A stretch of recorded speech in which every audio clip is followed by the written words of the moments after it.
Hey there, fabulous audience. I've got an exciting story that will leave you hooked from the start.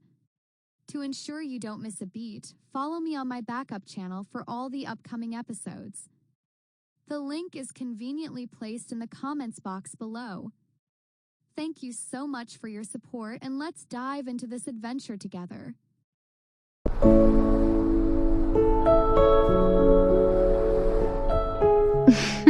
What? Did I say something wrong? The young man's alluring eyes darkened as he leaned in closer. That was reckless of you. I suggest you don't do it again. His sly smirk and striking features made his teases all the more enticing. Amelia looked at him puzzled and let out a sweet giggle. But I didn't do anything.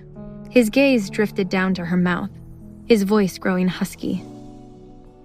Do you know you bite your lower lip every time you blush?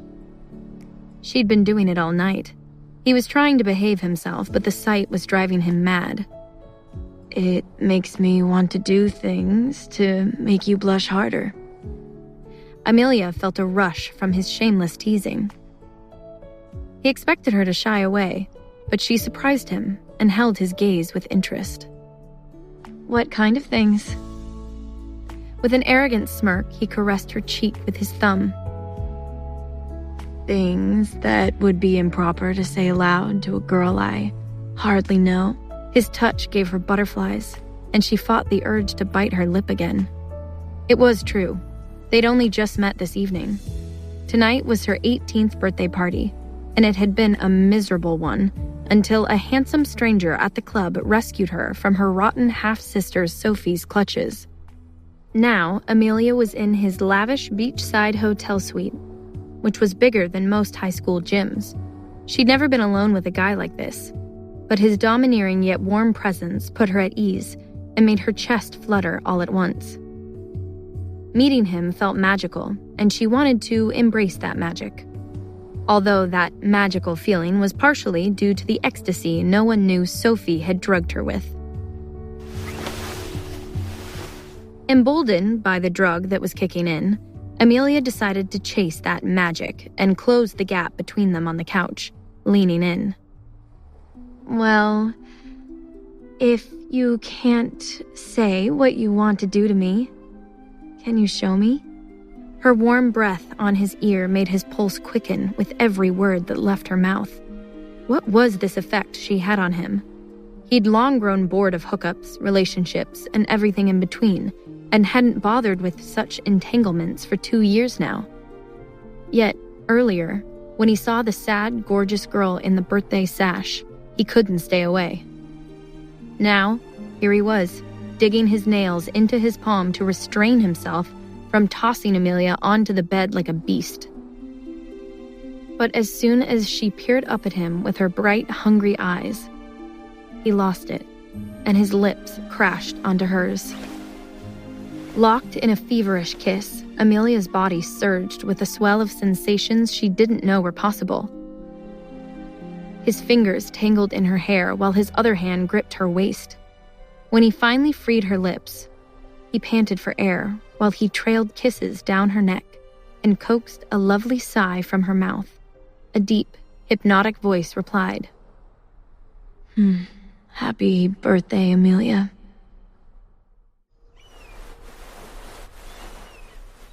The next morning, Amelia slowly awoke to find herself in the grand bed of an elegant Miami Beach presidential suite. Her body was still humming from the euphoria of the remarkable evening they shared. His touch was addicting, and together they couldn't get enough of each other. Though she really enjoyed it, she was hit with a wave of guilt. I can't believe I slept with him last night. My first time, and I did it with a man I just met. Am I crazy? No, I liked it. I like him. She'd always dreamt her childhood friend Charles would be her first, but she started to lose hope that he would ever like her that way. Then, last night, at the club, She was fatally drawn to the stranger with dark hair and the tall, toned build of a Spanish god. His beauty was devastating. Just then, she realized something. The bed was empty next to her, and there was no sign of him. "Hey, where is he? Hello?" She started to frown, but perked up when she heard footsteps approaching the hotel door. Amelia smiled, eager to greet her Spanish god in the daylight. However, it wasn't him who entered the room. What? Who are you? Get out! The room was suddenly stormed by a team of armed bodyguards as Amelia shrieked in fright. They were followed by a stern man in a suit. He barked orders at them. "Sweep the entire space for weapons and hidden recording devices. Check all of the lady's belongings." The man pinched his brow in frustration. I don't know what he was thinking, betting a stray local without getting her screened first. The suit approached Amelia as she withdrew like a scared cat. "Don't touch me! What do you people want?" The man had a harsh stare. I'm Mr. Cortez, attorney at law. The gentleman you spent time with is my client. Miss, you need to sign this NDA and exit the premises immediately. Amelia's head spun. Eyes wide, she stuttered in confusion. "What? But where is, him? Where is he?" As she stumbled through her blurry memories of last night, it dawned on her that she couldn't remember the name of the man she slept with. Had he not given it to her? She was certain he had. Unfortunately, the drug Sophie had slipped her wiped out chunks of Amelia's memory. Who the hell did I sleep with? And why does he have a SWAT team? He mentioned working for his family? Is he the son of some kind of mafia boss? Miss, where is your cell phone? Did you take any photos or video recordings of him? Mr. Cortez rudely snapped at her. The dazed Amelia was slow to answer. We took a selfie. A guard's voice interrupted from across the room. I found the phone in her purse, sir. Mr. Cortez quickly commanded him. Delete the selfie and make sure there's no other traces of him on there. Hey, jerks! That's my property. You can't just delete my personal photos and treat me like this. Amelia was aghast to see these men pillaging her phone. She would have slapped them if she wasn't stuck naked under the sheets. Where is your client? I want to speak to him now. The lawyer pushed his glasses up his nose. He's no longer in the country. His jet departed this morning. He's a busy man. You won't be seeing him again. The sooner you accept this was a one-time incident, the quicker this morning will be over for both of us. Amelia's face fell as she fought the sting of tears threatening to stream from her eyes. How did she go to sleep in heaven and wake up in living hell? Defeated, her voice cracked. Well, can I at least know his name? Can you give me his number? Mr. Cortez looked at her with no emotion. If you don't know him, it's because he chose to remain anonymous. That's the protocol he instructed to follow for all intimate encounters. It's nothing personal. His words were a punch to Amelia's gut. Now, please sign this NDA stating you won't attempt to defame or blackmail my client. Cortez handed her a contract and a pen. A single tear fell onto the document as Amelia signed it. How was she supposed to defame a man whose name she didn't even know? And now that they deleted the only photo she had of him, it was as if the night they shared never happened. She felt embarrassed, stupid, and ashamed. Mr. Cortez nodded, pleased. Excellent. As a thank you for your cooperation, here is a VIP rideshare gift card for your transport home. Amelia filled with rage and smacked the gift card out of Mr. Cortez's hand. Tell your client he disgusts me, and I'll never forgive him for treating me like this. If he ever comes near me again, I'll destroy him." 2 months passed, and the pain of the handsome ghost who slept with Amelia and vanished became a distant memory. In fact, her life was pretty perfect. She was about to graduate with an acceptance to her dream college, and her childhood crush Charles even asked her out to prom, where they kissed for the first time and started dating. Now, in the Rivera family's Miami estate, Amelia stood in her bedroom ironing her graduation gown when an excited Charles came bounding up the stairs. "Ames, guess what? You're looking at a future Columbia University freshman." Amelia squealed with happiness. Shut up! We're going to the same college? Charles wrapped his arms around her waist. "Sorry if you were hoping to get rid of me." Amelia chuckled. Never. She snaked her arms around his neck. "Does that mean I'll be going to college with a boyfriend?" Charles's face lit up with a goofy smile. "Amelia Rivera, are you asking me to officially be your boyfriend?" They both beamed as they leaned in and captured each other's lips. Then, out of nowhere, Amelia's knees buckled with a dizzy spell. Charles steadied her. "Oh, easy there. Are you okay?" "Yeah, I just got, Before she could finish her sentence, she was hit with a surge of nausea and ran to dry heave into the trash can. Charles sweetly rubbed her back. "Oh, come on, sickie. For my first official duty as your boyfriend, I'll drive you to the doctor and hold your hand while we're there." Doctor, that has to be a mistake. She must have food poisoning or a stomach bug. Do you test for those?" Charles shook his head in disbelief while Amelia was silent with shock. The doctor looked over the results again. "I'm sorry, but these results are pretty cut and dry. This is what it is." "It's just not possible, right, Ames? She and I haven't even, gone that far."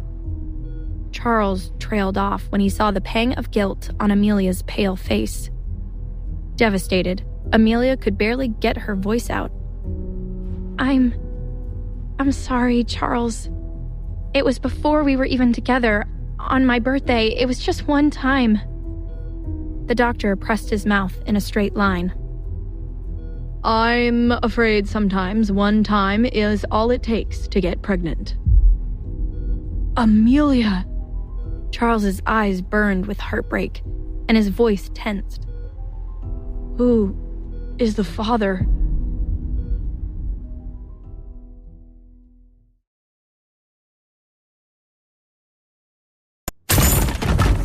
"Disgraceful." Rafael Rivera's voice boomed through the living room as he flipped the coffee table in a fit of anger. Amelia and Charles had just returned from the hospital and sat rattled on the couch before the raging gorilla of a man.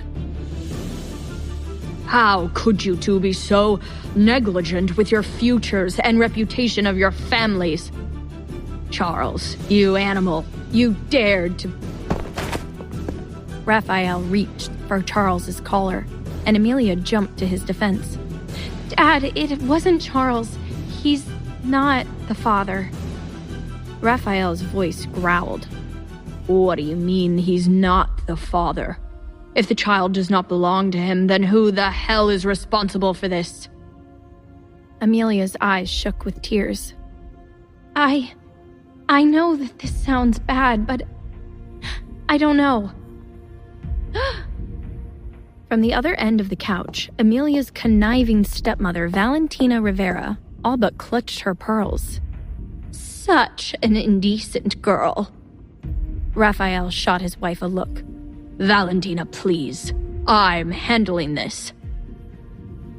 "I've always warned you that you give your eldest too much grace. I told you she's not as virtuous as she looks on the surface. Are you going to believe her when she claims to be the next Virgin Mary?" "Shh. Raphael shushed her, then turned to Amelia with a solemn look. Amelia, tell me something. Did a man force himself on you? Part of Amelia wanted to say yes and pretend she had no fault in it. But no matter how mad her father would be, she didn't have it in her to lie. They both chose to share themselves with each other that night, and this was the consequence of both their actions. No, Dad, it wasn't like that. I wanted to be with him that night. Just then, her half-sister Sophie chimed in, hungry for the chance to talk down to Amelia. But you didn't know who he was? Like, you jumped a gross rando on the street? How could you do that to poor Charles? He's so good to you. Amelia glared at her younger sister. Stay out of it, Sophie. It's none of your business. Valentina rose. Do not speak to my daughter like that. Amelia, it is exactly her business if you're tarnishing the Riviera name. Sick of how Valentina and Sophie always gang up on her, Amelia snapped. I know I made a mistake, but I'm taking responsibility for it. Sophie is hardly innocent herself. Did you know? She brought drugs to the club on my birthday. And maybe I can't prove it, but I know you put something in my drink that night, Sophie. Even after I told you I didn't want to take it. That would make this your fault too. Raphael slammed his hand against the wall and everyone froze. That's enough. Not another word. Raphael took out his phone. I'm calling the clinic. We're getting rid of this problem now.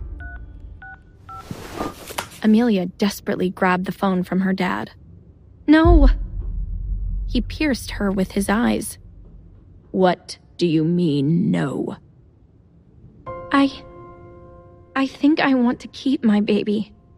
I'm an adult now. It's my decision. Once again, Raphael's face grew dark.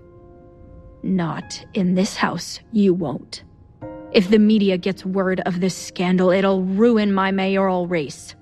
I'm running for re-election on a platform of godly family values and respectability. Amelia interrupted with a scoff. But your stance against abortion doesn't count here? That is so hypocritical. Raphael slapped his eldest daughter for the first time in his life, and Sophie giggled at her sister's fall from grace. The sting on Amelia's cheek brought rage to her eyes. In her heart, she directed that rage at the man who knocked her up and left her all alone in this. The man who should be sharing the pain of the slap she just received.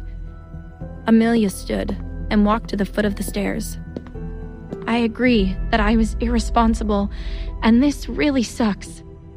But we're not in ancient times anymore. I can be an unwed mom and not get stoned. Raphael walked to the front door and opened it. Not in this house. If you keep that child and ruin your future, you will do it on your own, and without the support of my bank account. Amelia stormed out of the house, and Charles hurried after her, catching up with her on the porch. Amelia, wait. If you need a place to stay, I'm sure my parents will let you. She turned to him with sad, glistening eyes. I'm sorry about this, Charles. With graduation and Columbia starting in the fall, you deserve better than this. You shouldn't have to be tangled in my mess. Charles furrowed his brow. What are you saying? A sad smile crossed her face. Sophie was right.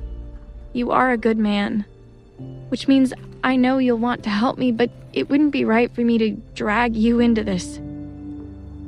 You can't do this on your own, Ames. Tears rushed to her eyes, but she forced herself to put on a strong front. Please, Charles, I have a lot to think about. it'd just be easier to have one less complication. I'll see you at graduation, okay? Amelia turned and walked away as fast as she could, knowing her resolve to say goodbye to Charles would crumble if she looked into his eyes 1 second more. It broke her heart to push him away, but with his whole life ahead of him, she could never forgive herself if her mistake held him back. After today, this was where their paths would have to go separate ways. Though Amelia knew nothing about the identity of her child's father, there was one lead she did have: Mr. Cortez. She had his lawyer's name and was determined to use him to let her mystery baby daddy know that he wrecked her life. One email later, she was sitting in Mr. Cortez's office the very next day. Miss Riviera, lovely to see you. Amelia cut him off to let him know she'd be running this show. Before you say anything, Mr. Cortez, I only reached out to you because I thought the right thing to do was let your client know. He will soon have a child existing in the world. Not that your client knows anything about right and wrong. And let me be clear, my decision to keep the baby is mine. I didn't come here for you and your client to bully me into getting rid of it. My client supports you keeping the baby. Mr. Cortez folded his hands with a curt smile. Amelia was taken aback, having expected some sort of fight. Wait, really? Well, he still has no intention of being present in the child's life and will remain anonymous. She rolled her eyes at this. So, he's still as awful as ever. The lawyer placed a familiar document before her. If you recall, you signed this NDA. And in that agreement is a clause that dismisses my client of any and all parental responsibilities should you end up with child. Mr. Cortez was amused by the stunned look of disgust on Amelia's face. Do you not read the things you sign? As a lawyer, I'd advise against that. That's some free legal advice for you. This man had a talent for finding ways to make her feel worse about herself. I don't know why I bothered to come here. Have a good day, Mr. Cortez. He quickly stood to stop her. Miss Rivera, I promise you'll want to hear what I have to say next. Though he is not legally required to, my client is offering to cover the child's medical costs and provide a stipend for living expenses until they turn 18. For a full minute, Amelia was speechless. She studied Mr. Cortez with suspicion. Is this for real? It's not like him to do the right thing. What's the catch? The lawyer reclined with a smug grin she wanted to slap off his face. No catch. I understand you'll be attending Columbia University in the fall. Is he having me stalked? The fact that her kid's father managed to learn so much about her while she knew nothing about him was beyond infuriating. Mr. Cortez responded in a reassuring voice, knowing this would go quicker if she dropped her guard. I just need to know what New York hospital you'd like us to set up financial arrangements with for the birth. Oh, right. You can actually make arrangements with South Miami Medical Center. I decided to stay local for college. It's just easier considering my situation. Very well. South Miami Medical it is. Just then, he smiled like a shark, and it sent a chill up her spine. Now, for the catch. Amelia gripped his stapler, ready to throw it at him. You said there wasn't a catch. If I told you the catch up front, you might not have listened to our generous offer so willingly, and my patience is thin. With an exasperated sigh, Amelia sat back, but kept the stapler in hand, expecting she'd want to hurl it at his computer once she hears the next words out of his mouth. It's simple, Miss Rivera. The 18 years of financial support I outlined for your child is guaranteed as long as you sign this agreement. Mr. Cortez slid a fresh contract across the table. Amelia eyed the document wary. And if I sign this, what exactly would I be agreeing to? The lawyer took a breath and looked her straight in the eye. If at any point in the next 18 years, my client decides he wants to be present in the child's life, you agree to grant him immediate shared custody, and you, along with the child, must reside in my client's home.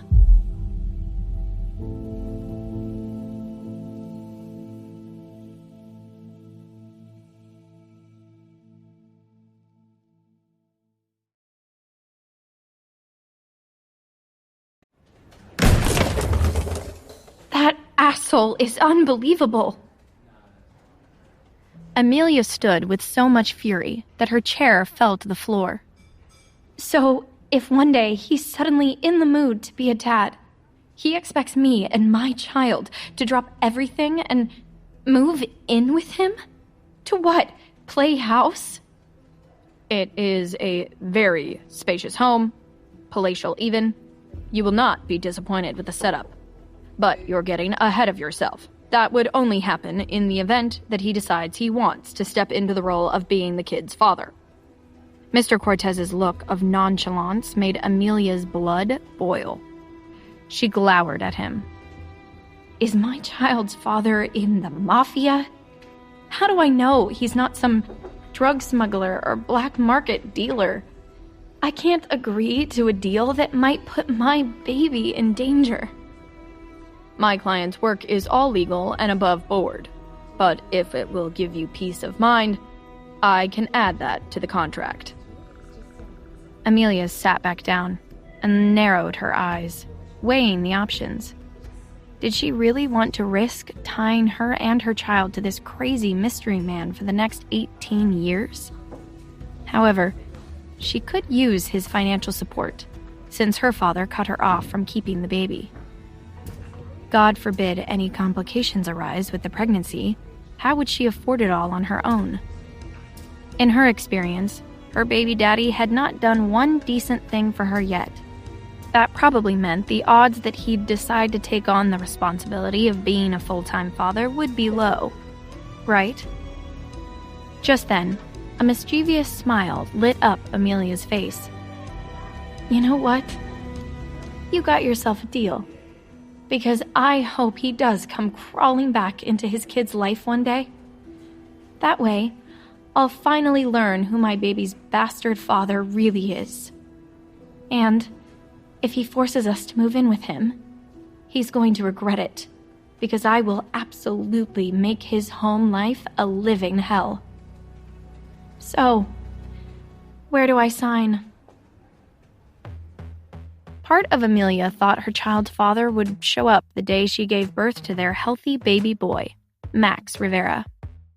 He was paying the hospital bills after all, so he had to know the time had come, right? But he never appeared. In fact, 6 years passed in the blink of an eye, and Max's father never made a single attempt to contact Amelia.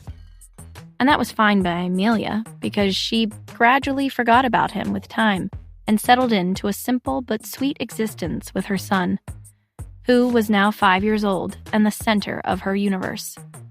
Even though her father cut her off, she remained in Miami to work on healing her relationship with her family for Max's sake. Over those 6 years, she worked hard to juggle single motherhood with college and graduated with her degree in modern languages and an impressive internship with Miami's Council of Foreign Affairs. With Max's living stipend and her work as a translator, she managed to afford a small apartment for their family of 2. The building was a little rundown, and the landlords rarely fixed anything, but they made it a home nonetheless.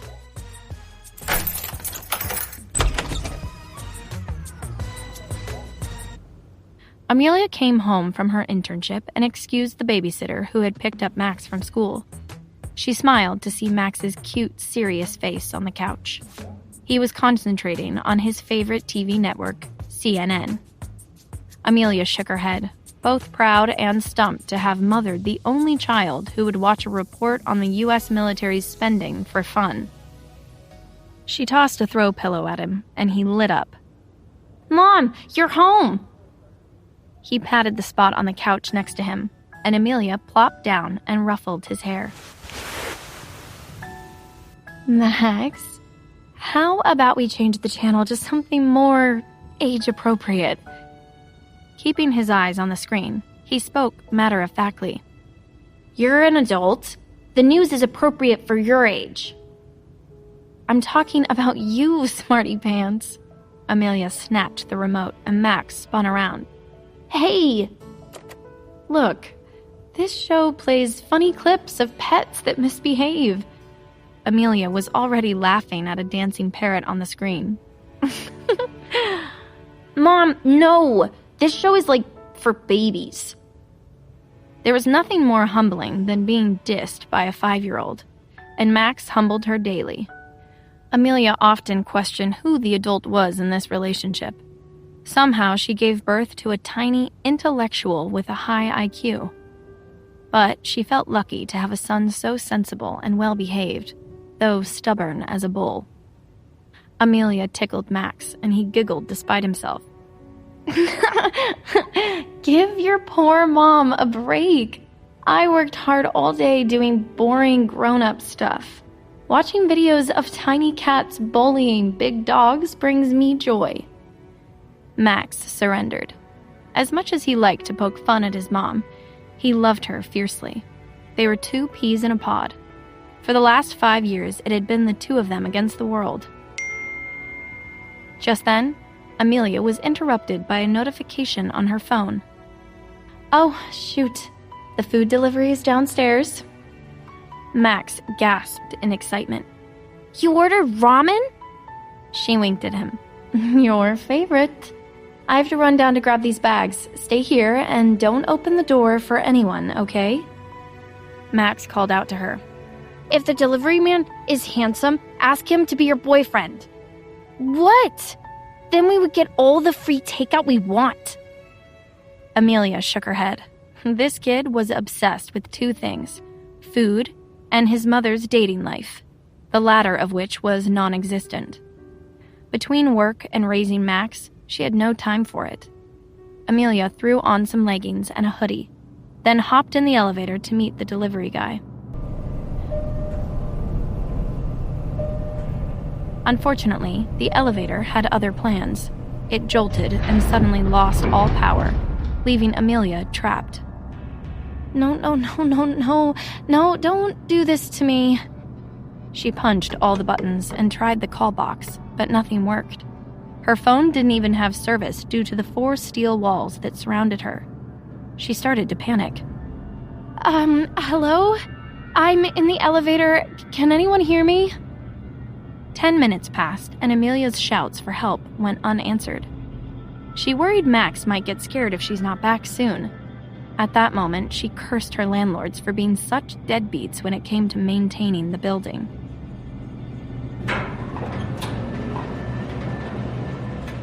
Another 10 minutes later, the elevator finally came back to life, and Amelia rushed straight to her apartment. Max, baby, I'm so sorry. Mom is back. Her stomach dropped when there was no sign of him. Max? Amelia looked in Max's bedroom, the bathroom, and the kitchen. She even ransacked the closets. He was nowhere to be seen or heard. A bad feeling shot through her bones. Max, if you're hiding, come out this instant. This isn't funny. You're scaring me. Amelia ran out into the hallway and bumped into her neighbor. Oh, Wanda, have you seen Max? The old woman looked confused to see her. Oh, you're here. I was just outside and saw Max get into a black car. Sorry, I assumed you were in there with him. Oh my God, Max! Fearing her son had been abducted, Amelia bolted out of the building.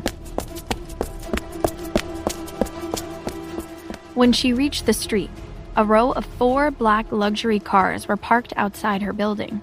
Their windows were tinted too dark to see inside, so she ran up to one and banged on the car. Max, baby, are you in there?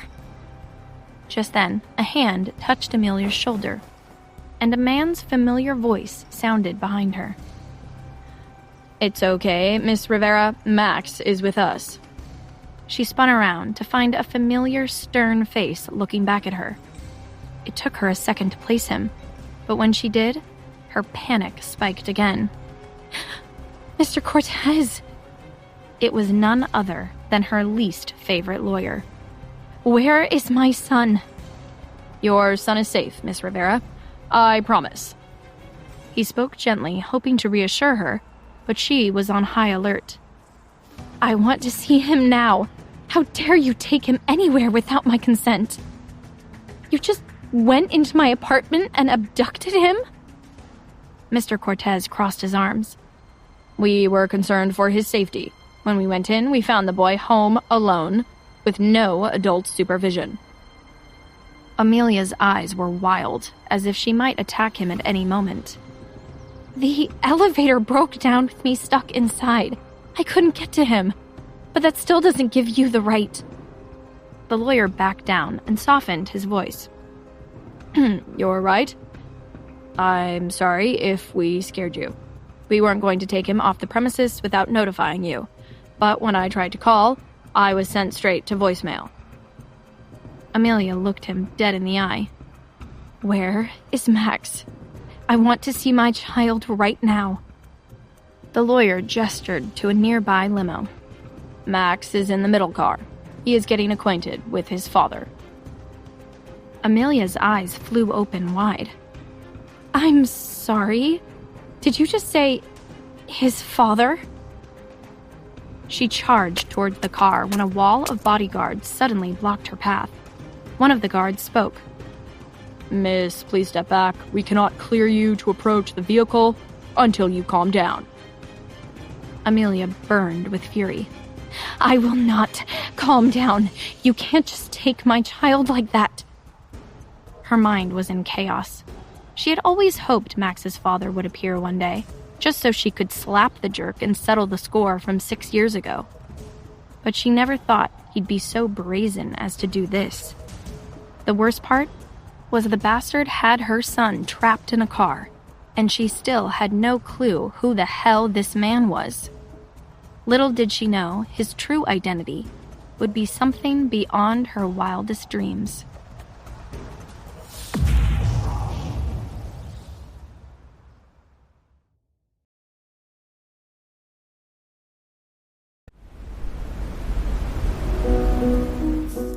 Does the boy not speak? A man with a dignified air sat in the back seat of a limousine, locked in a staring match with the young Max Rivera, who glared at him in quiet defiance. The dark-haired man with Spanish features looked distinguished, dressed sharply in a navy suit. He furrowed his brow and turned to his chief of staff. Victor, what's wrong with the kid? His assistant was nervous to respond. Well, sir, the boy was a bit resistant to come with us.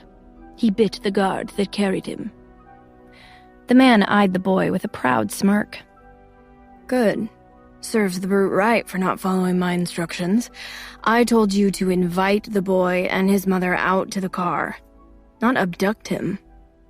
Just then, Max interjected. Then let me go back to my mom. She'll be mad if I'm not in the apartment when she comes back. And you don't want to see my mom mad, mister. The corner of the man's mouth lifted in amusement. Is that so? He made an attempt to soften his tone. Listen, Max, no one here means you any harm. I'm afraid we got off to a bad start. Thanks to my senseless men. My name is Javier. This here is Victor, my assistant. And I promise you will be reunited with your mother very soon. Max's eyes narrowed. How do you know my name? And how come your car windows are so dark? And you have so many bodyguards? Are you like a star for one of those boy bands? Javier turned to Victor, hesitant about what he planned to say next, but proceeded. Max, what can you tell me about your father? Oh, my dad? He's dead. The boy spoke matter-of-factly, and Victor nearly choked on his water. The atmosphere in the car chilled as Javier's face darkened upon hearing this.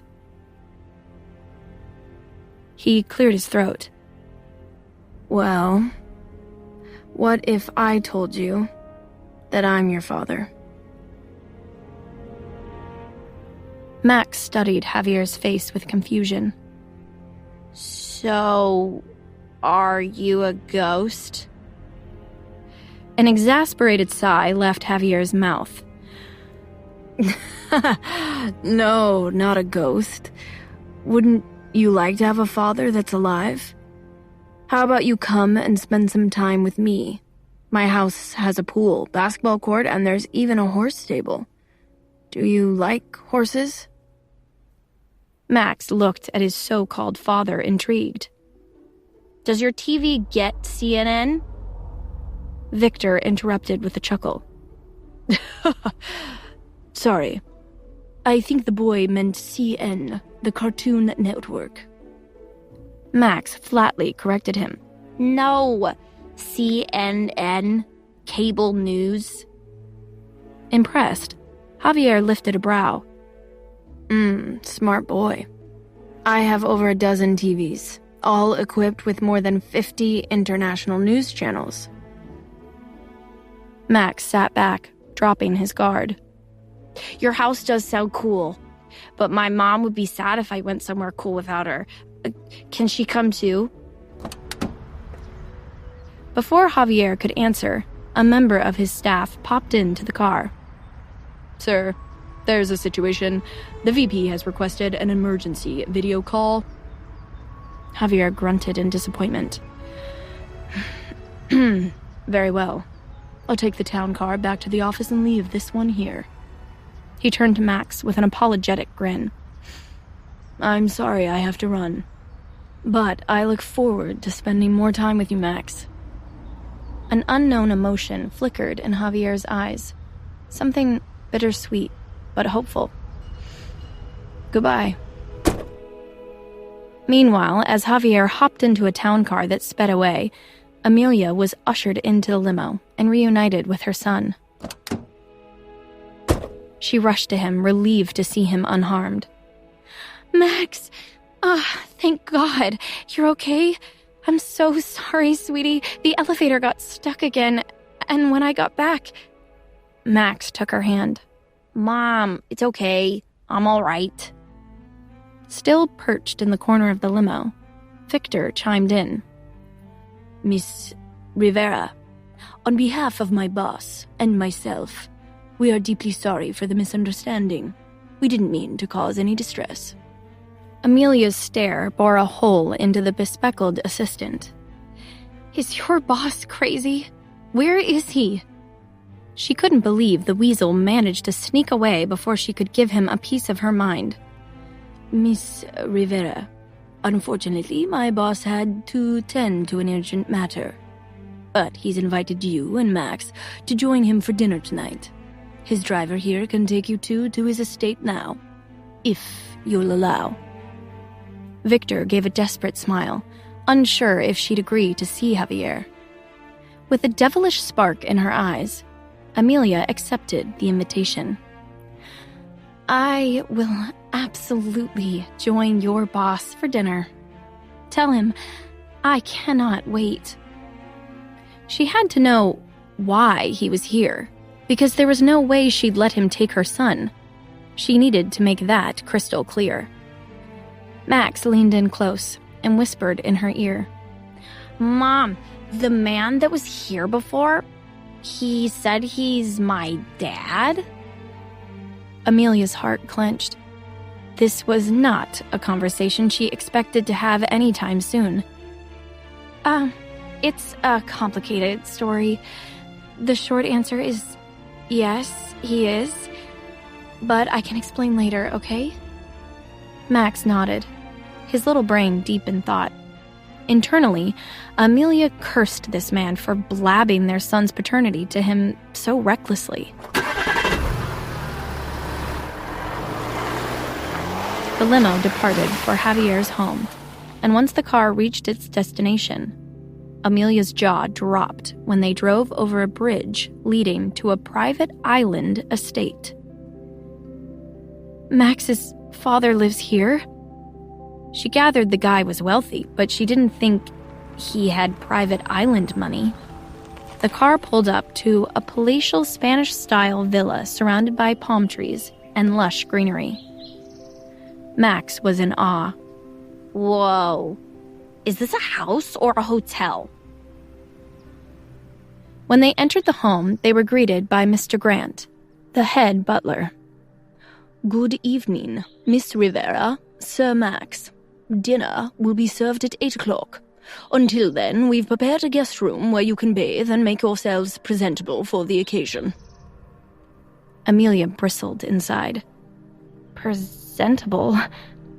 Who does he think he is? The King of England? I have the urge to present him with my fist. Mr. Grant escorted the two through the estate filled with dazzling chandeliers, modern art sculptures, and antiques Amelia knew had to have cost a fortune. The butler let them into a bedroom suite the size of Amelia's entire apartment. Max bounced onto the plush bed, unable to contain his excitement. He never stayed in a place this grand. These will be your quarters for the evening, Miss Rivera. A hot bath has been drawn for you. And in that closet are the array of evening wear and accessories in your size. Wait, what? Was he serious? Amelia flung open the closet doors to find a rack of high-end designer dresses and heels.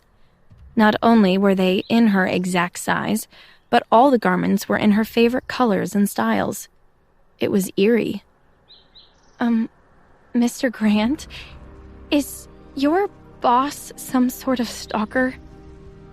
Mr. Grant smirked. My boss is very thorough.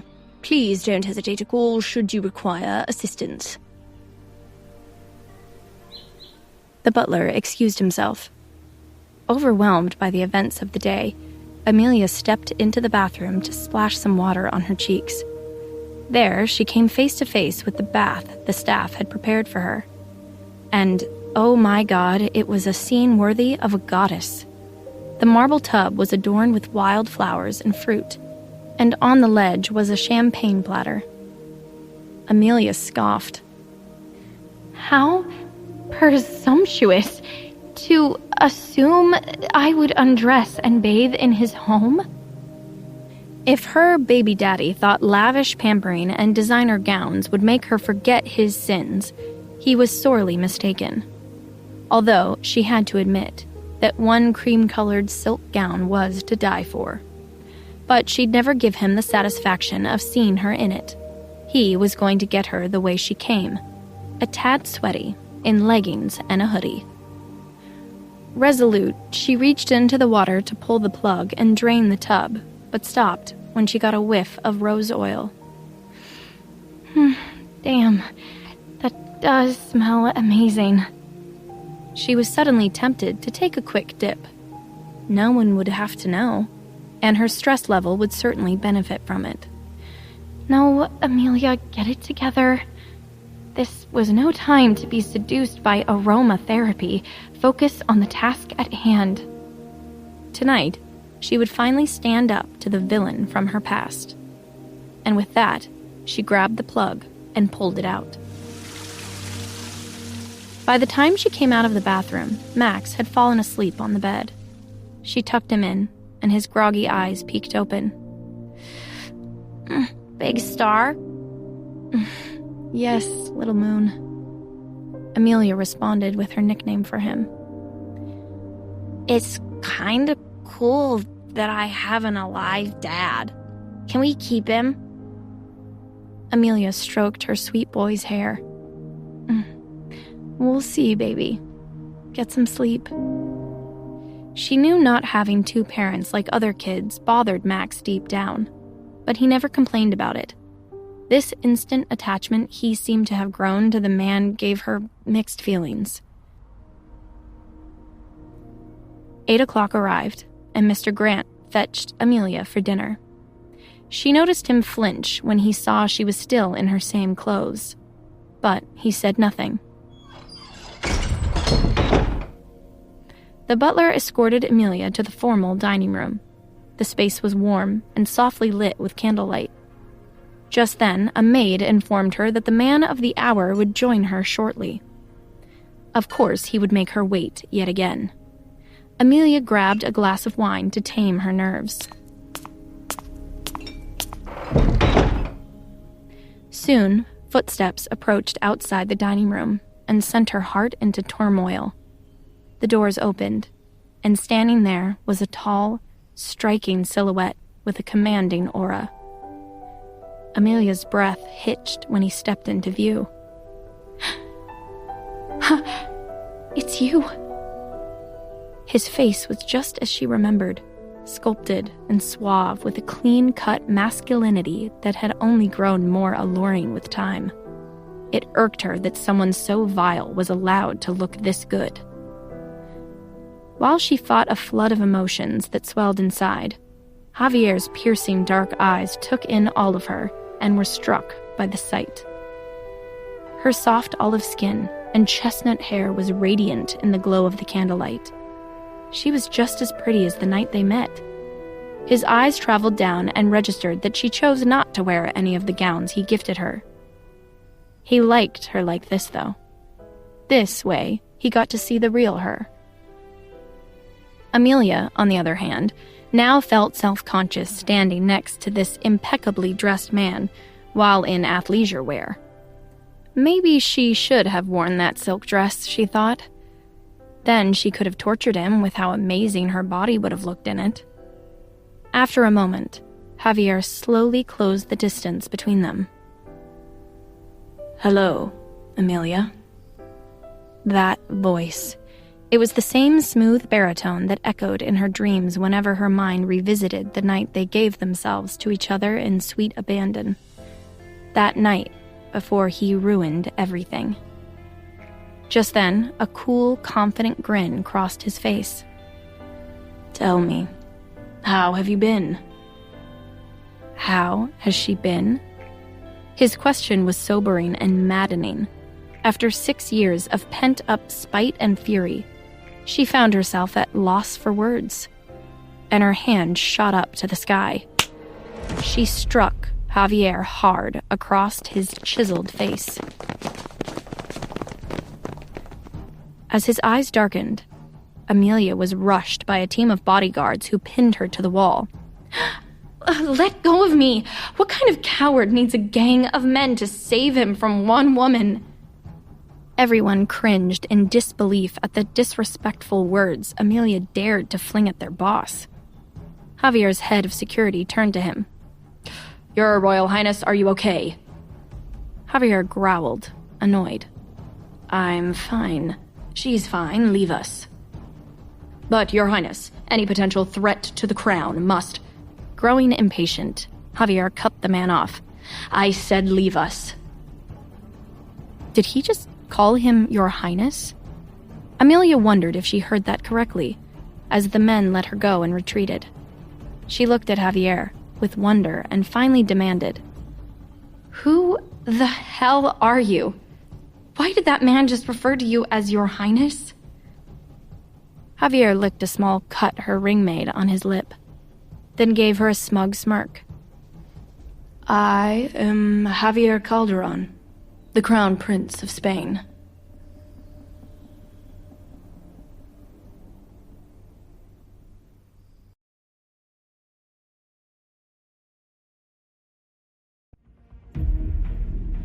You expect me to believe you're a prince? Stop playing games with me. Amelia charged toward Javier, and he stepped back with a warning glare. Don't. The first slap is free, but hit me again and I'll take it you're flirting with me. No man or woman had ever dared to lay a hand on the prince. Day and night, he was surrounded by people-pleasers, eager to win his favor. So when Amelia slapped him, he felt both shock and fascination.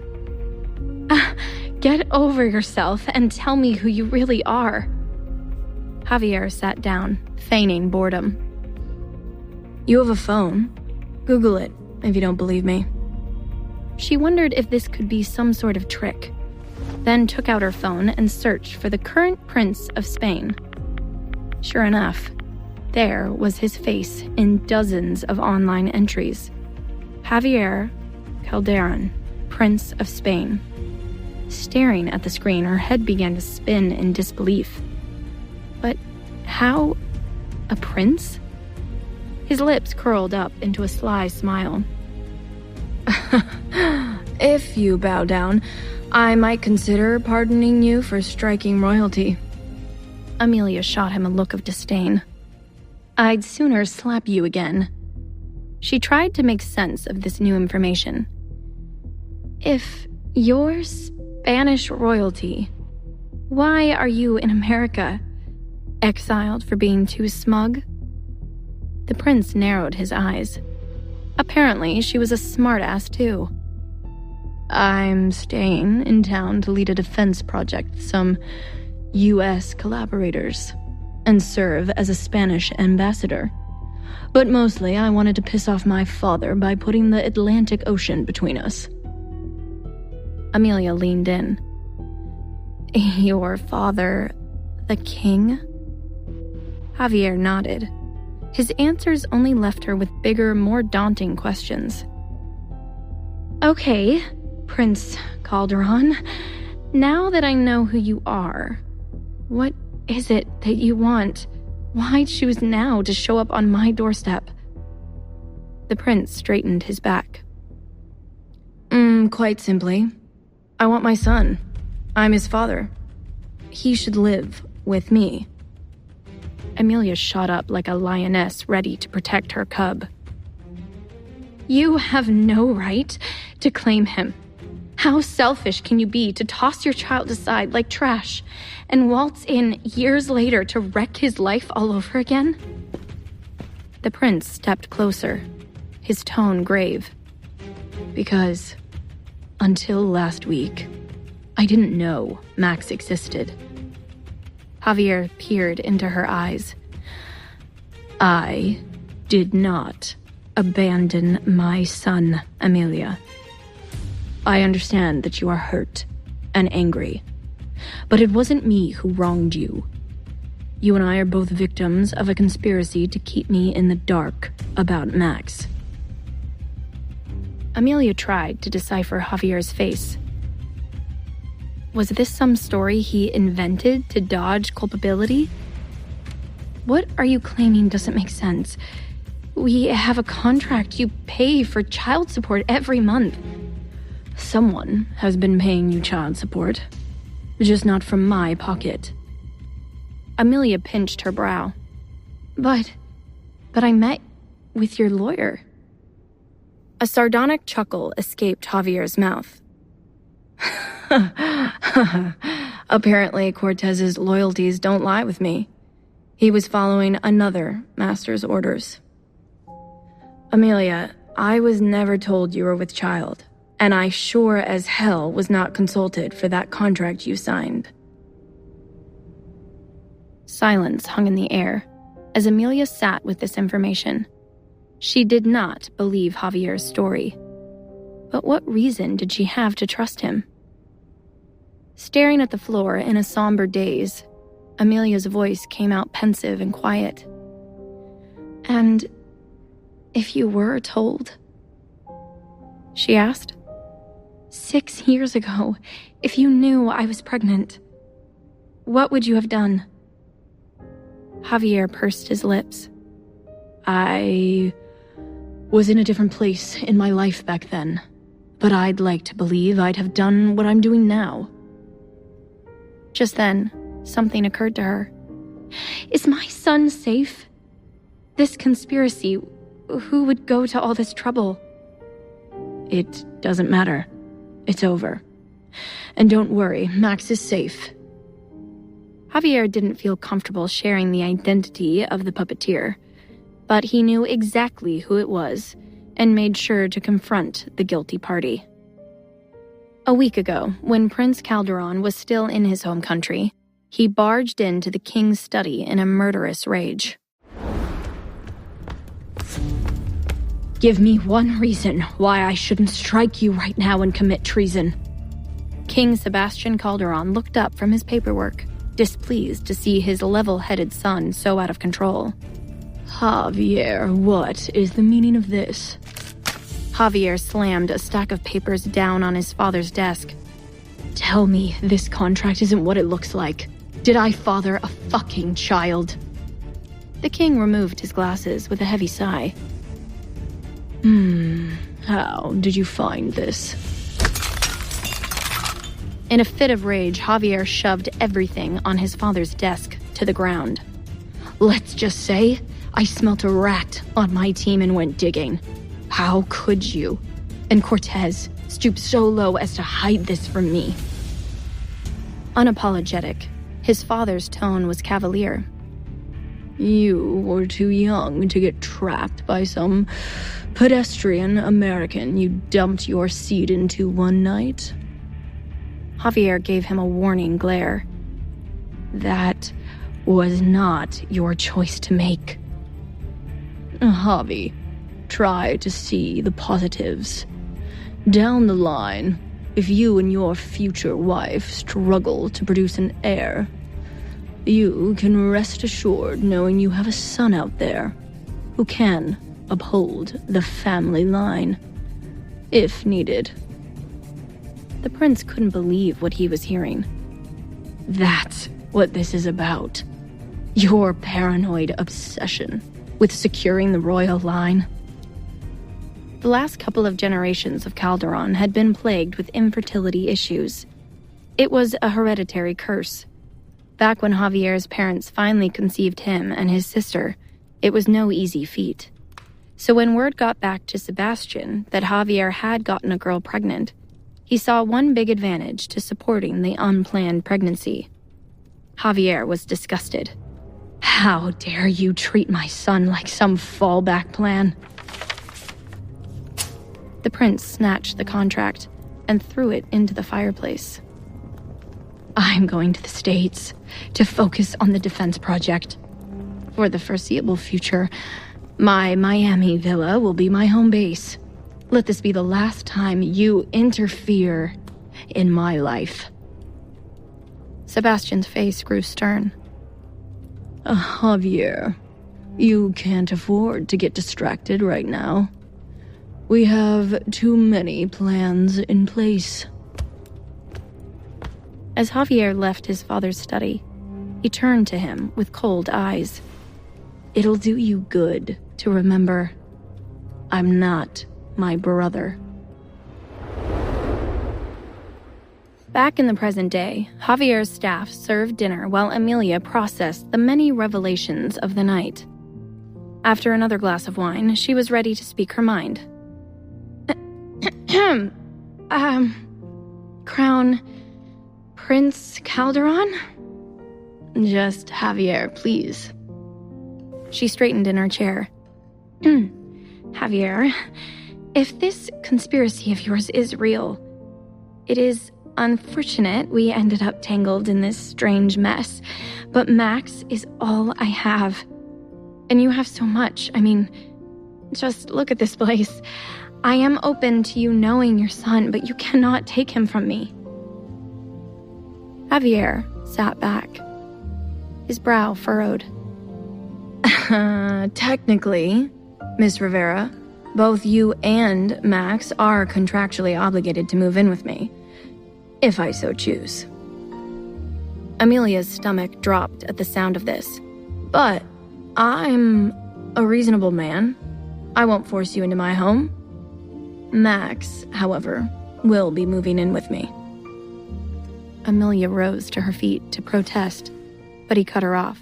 You had him all to yourself for half a decade. It's my turn to make up for lost time. The nerve of this man. To think he can call the shots here, just because he's a prince? Her resentment started to boil. Maybe lost time is your karma for seducing a girl on her birthday and ditching her the next morning. Javier clenched his jaw and didn't respond. You can't remove a child from the only home he's known. His air of superiority came back. Kids are quick to adapt. His quality of life will be better here with me. For starters, that apartment building of yours is a death trap. You got stuck in the elevator for how long? Not to mention, it took my men no time to access your apartment and abduct Max. Amelia rolled her eyes. Abducting your own son isn't something to gloat about. Javier leveled with her. It is not a secure building. And I have endless resources at my disposal to offer Max. World-renowned chefs that can cook him fresh, nutritious meals, the finest doctors on speed dial, a real yard the boy can play in, and a security team to keep eyes on him at all times. So don't pretend Max would benefit more from living in that shabby building of yours. This man was so rude, but it was hard to argue with all the amazing things he could provide for their son. She wanted the best for Max and wondered if it'd be selfish for her to deny him all of that, just to keep him by her side. But at the end of the day, she wasn't comfortable in trusting Max in his care. Look, I know you can give Max the best, and he deserves that. I just can't, in good conscience, send my son to live with a stranger without my supervision. A teasing smirk crossed his face. Stranger. I'd argue that you and I know each other rather intimately. This prince had no shame in bringing up their sordid past at a time like this. Noticing her blush despite herself, he grinned. But I agree with your idea. Let's do that. She knew something was off when he agreed with her. Wait, what idea? Javier sat back and crossed his legs. You said you'll only let Max live here if you move in with him to supervise. So fine. I'll open my doors to you. I prefer my son to grow up in a two-parent household anyway. That certainly was not what she meant. You're twisting my words around.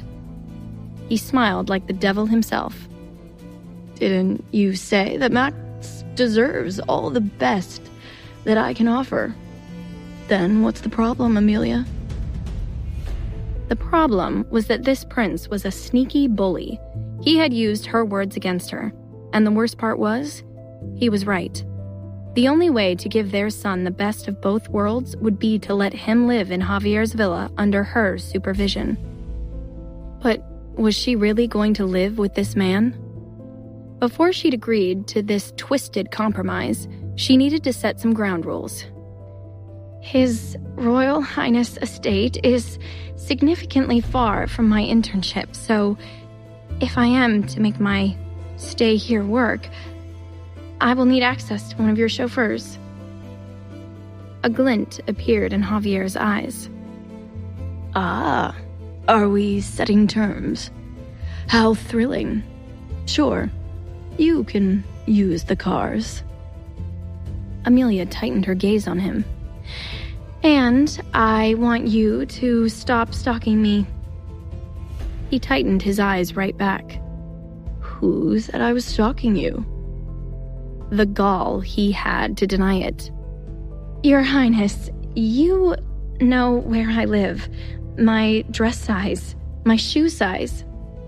Javier groaned. In my industry, that's not stalking. It's called gathering intel. But fine, I wouldn't want my son's mother to be uncomfortable. On that note, Amelia thought of one last item. And I'd like my room to be in a private wing, preferably whichever bedroom is the farthest from yours. Javier cocked his head. This woman really was something else. He had models, heiresses, and literal princesses vying for his attention. Yet Amelia acted bothered to share the same air as him. You know that contract you signed legally requires you to share my bed with me. As part of my negotiations, I think that's one line item I'd like to enforce.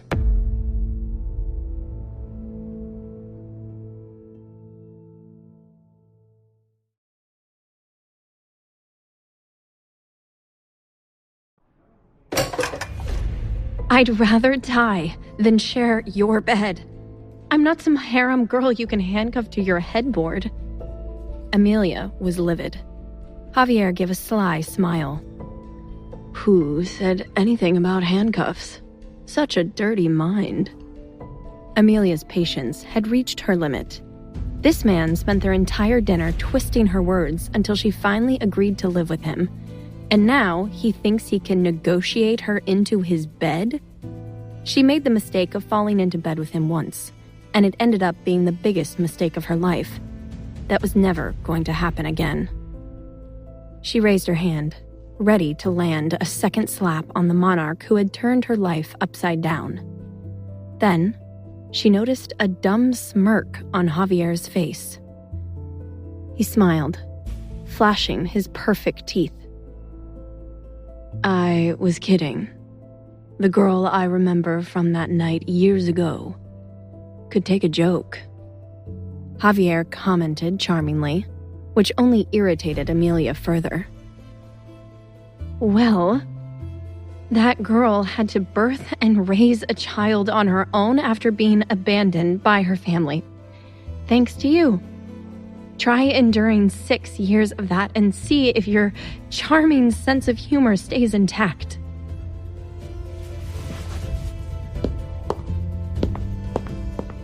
Amelia stormed off, heading for the door.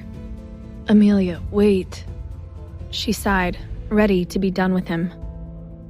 Before you go, this is important. For Max's safety, my identity as his father must be kept a secret.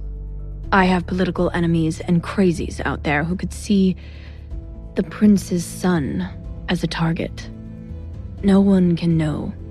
Not your family, not friends. I know it sounds extreme, but you don't have to explain. I understand. Amelia cut him off. Though it pained her to think that Max would have to lie to pretend he didn't know his dad, his safety was her priority. Good night, Amelia. It was good to see you again. She gave him a disinterested look and strode off.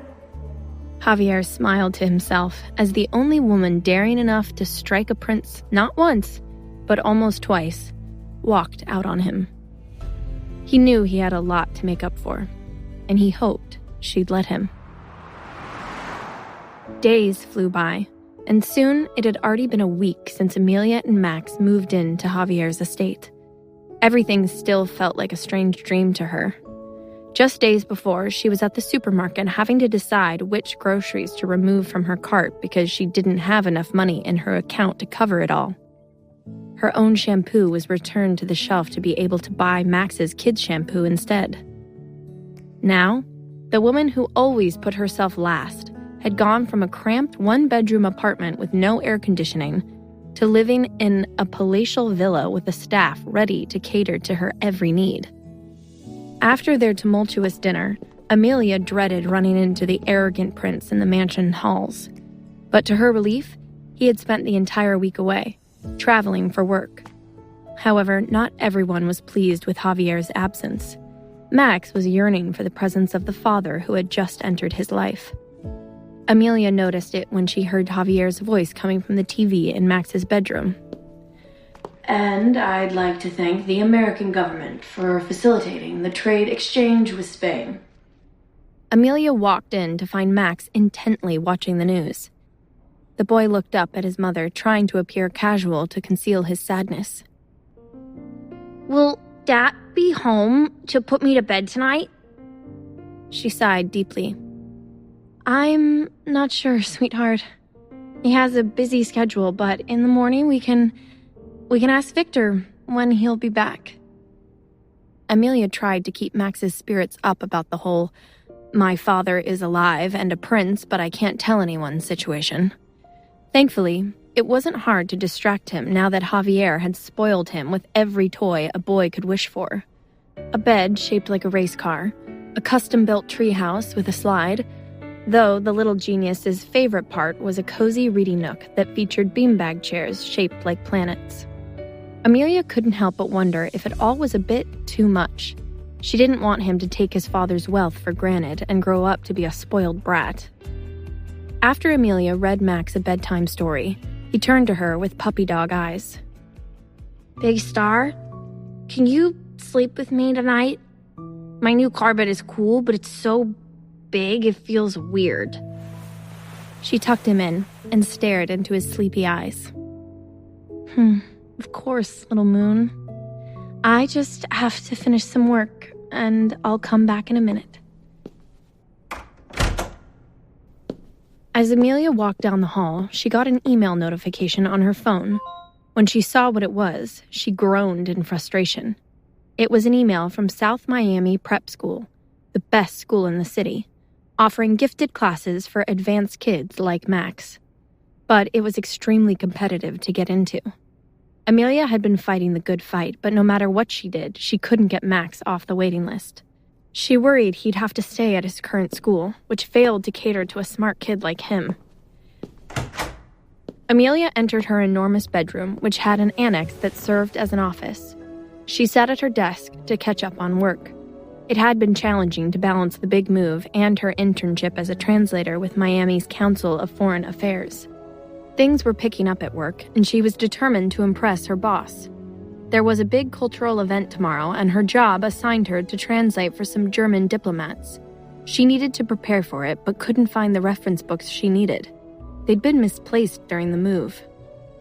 In search of them, she ventured over to the estate's grand library, which was also Javier's study, and was overwhelmed by the impressive shelves of books that towered above her.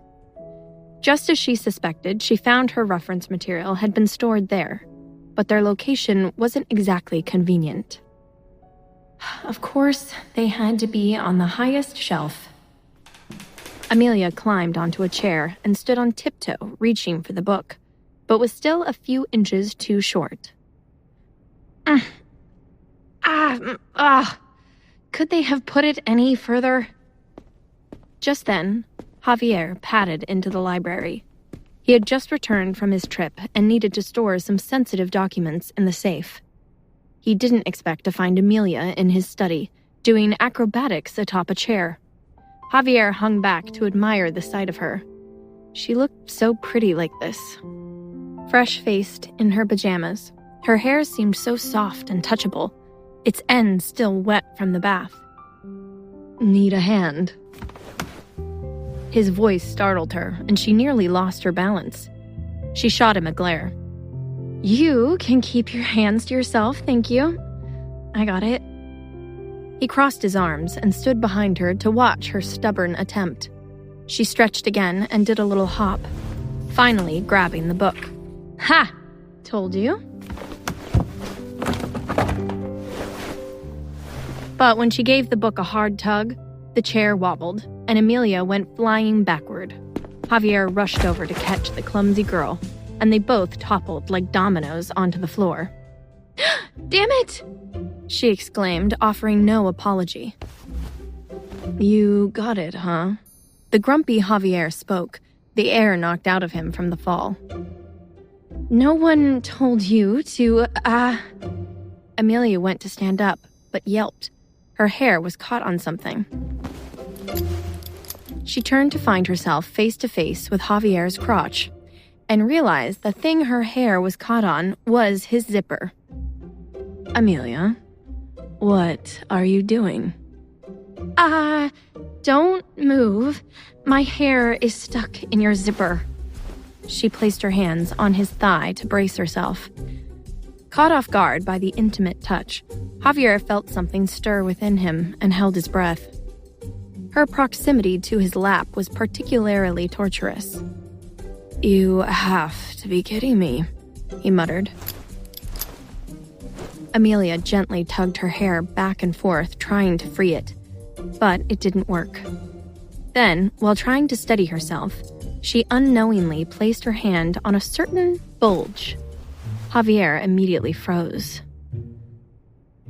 Amelia, pay attention," he said in a stern frustration. Her eyes opened wide, realizing what she'd touched. She quickly removed her hand. Growing flustered, she changed tactics and clumsily fumbled with his zipper. Stop. You're making it worse. Javier snapped, bothered by how easily her touch was affecting him. He was used to being in control of himself and everything around him, but now his body was betraying him, as if he were some hormonal teenager. Equally frustrated, Amelia threw up her hands. Fine. Do you have a better plan? Or has all the blood rushed away from your brain? Javier reached for his briefcase on the floor and took out a pair of scissors. I'll just cut you free. Don't you dare. I don't trust you. I'll end up with half a bob. She protectively held her hands over her hair.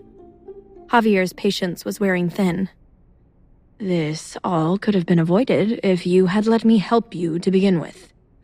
Hell, we have dozens of people here who are paid to assist. Why didn't you ask any of them? Because I'm not a spoiled princess, she thought to herself. It's late.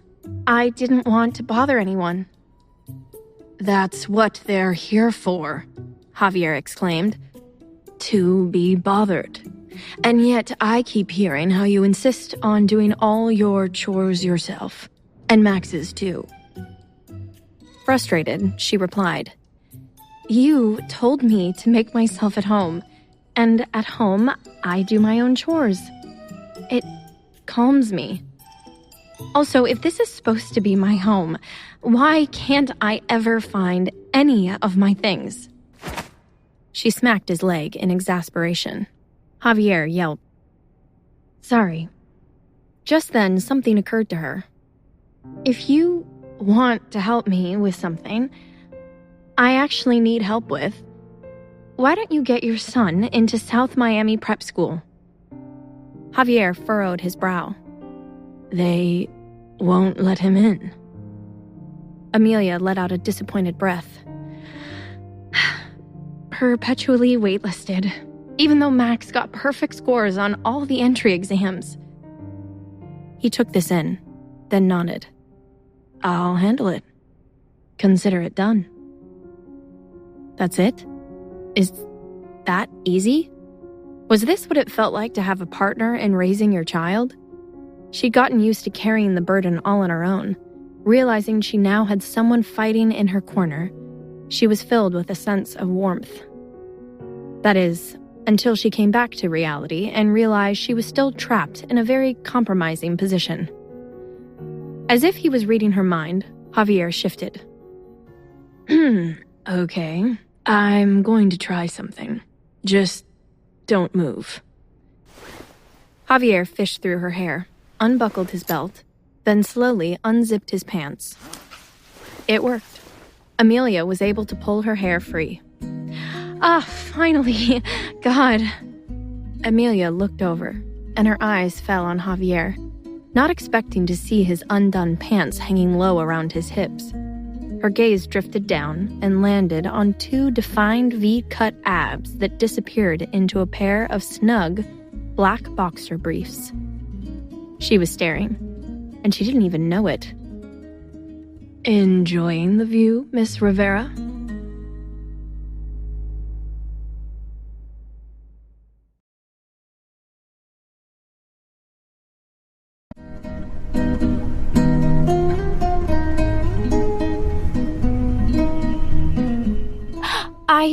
No. For your information, I wasn't looking at you. I just thought I saw a spider. Amelia was a brilliant woman, but a terrible liar. Javier pulled his pants up, smirking as he fastened his buckle. Must have been a pretty big spider. This shameless man will be the death of her. She narrowed her eyes in a stubborn retort. It was average and quite unimpressive. Desperate to save herself from further humiliation, Amelia spun around and bolted before he could see her cheeks flush with embarrassment. Javier chuckled to himself. Teasing Amelia might be his new favorite hobby. Amelia ran straight to her bathroom, wanting to hide. She stared at herself in the mirror, her cheeks still red from the incident. How mortifying. How did the simple task of grabbing her workbook land her head first in Javier's crotch? And he caught her staring right at it. Oh, saw a spider? Really, Amelia? That was the best you could come up with? Moving into this place was a mistake. Unless I can avoid that man altogether, I'm likely to never know peace. Just then, the image of a smoldering Javier standing in his boxer briefs popped into her mind, and a warmth shot through her all over again. Amelia quickly splashed water on her face, hoping that would wash away the memory. She was furious with herself for letting that arrogant man get inside her mind like this. Suddenly, Max's voice interrupted her thoughts. The butler said you forgot this. Amelia looked down to see Max holding her workbook. After that whole fiasco, she was in such a hurry to leave the study that she forgot the only thing she went there for. Mommy, you're all red. Are you sick? Do you have a fever? Her eagle-eyed 5-year-old fired off a barrage of questions. Oh, were you doing your exercises? Each question made her want to bury her head deeper into the ground. Yes, Mommy is red from exercising. I was just about to come to sleep with you, like I promised. You were going to come to bed without a bath? Max asked, bothered. That's so unfair. Why do I have to shower before bed, but you don't? Amelia couldn't hold back her laughter. This little one was the best cure for a bad mood. Max was her greatest love. And with each passing day, she was more certain she would do absolutely anything for him. Like sharing a home with an egomaniacal prince. Come, let's go to bed, baby. Max pretended to be upset. I'm not a baby. He stretched out his tiny arms. Carry me to bed. Amelia crouched down, and Max hugged her neck so she could lift him. She held him tightly in her arms. Once Max was back in bed, Amelia whispered, "By the way, what are you doing up? I thought you'd be sound asleep by now." Max sighed and turned to face the wall, avoiding his mother's gaze. I heard a car outside my window and saw Dad was home. I thought maybe he'd come say goodnight, so I stayed awake. Amelia nodded. He had a long flight. I think he was tired and went to bed, baby. But I bet he can't wait to see you for breakfast tomorrow. She rubbed her son's back, wishing she could make everything okay for him. Still facing the wall, he spoke softly. Do you think Dad changed his mind about wanting me? Those words shattered Amelia's heart. She hated seeing Max feel unwanted by his father, especially since they had only recently discovered each other. Despite wanting to avoid Javier after the zipper fiasco, she knew she would soon have to confront him about this. Amelia wrapped herself around Max. My little moon. It's impossible not to want you. Do you know why? Because you taste like cotton candy. She playfully nibbled his ear, making him giggle. They fell asleep and cuddled together. Then later in the night, Amelia was awakened when she sensed another presence in the room. She cracked open her eyes and saw Javier standing quietly in Max's doorway. In silence, she watched him crouch down to kiss Max's forehead and pull his blanket up to his little chin. The affectionate gesture surprised Amelia and brought warmth to her heart.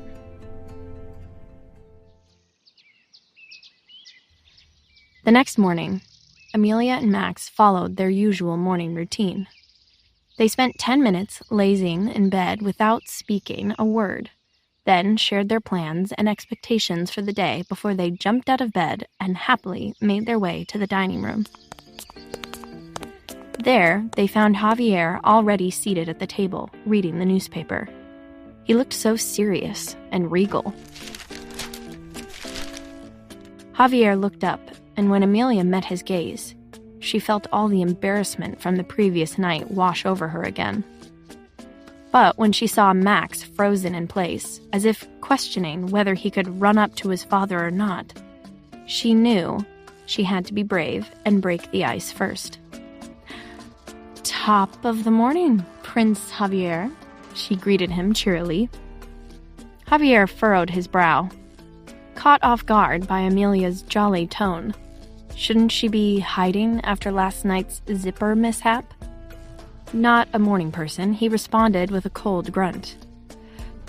"Hello." Amelia kept up her spirited act as she served fruit for herself and Max. The boy had grown quiet, his mood dampened by his father's lackluster greeting. "Dad," he finally said, making Javier look up from his newspaper. "What's that long paper you're reading?" Javier frowned slightly. "This? You've never seen a newspaper?" Max shook his head. Javier motioned for Max to come closer. "As a fan of CNN, you'll appreciate this. It's a printed compilation of yesterday's news. Look, here's the politics section, here's sports, and even the weather forecast for Miami." Max studied it curiously. "But you're rich. Why don't you buy a tablet like normal people to read the news online?" Javier chuckled, and Amelia couldn't help but laugh along before gently scolding her son. "Max!" Javier, however, seemed amused. "It's all right. This is a habit I learned from my father, and maybe one day you'll pick it up as well. It brings me good memories. When I travel, I use a tablet too, like normal people." The three of them laughed, and Max took the opportunity to move closer to his father. Staring bashfully at his feet, he spoke softly. "Your trip was long. I thought you weren't going to come back because you didn't want me anymore." This time, Amelia stayed quiet, giving Javier the chance to step up to his role. The prince placed his hand on Max's small shoulders. "You're my son. I will always want you, Max. And I will always come back for you." Amelia was mesmerized by Javier's sweet response, but she could tell that Max needed more reassurance. So she chimed in.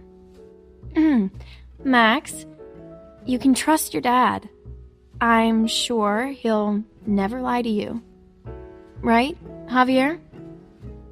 Javier realized the implication of that question.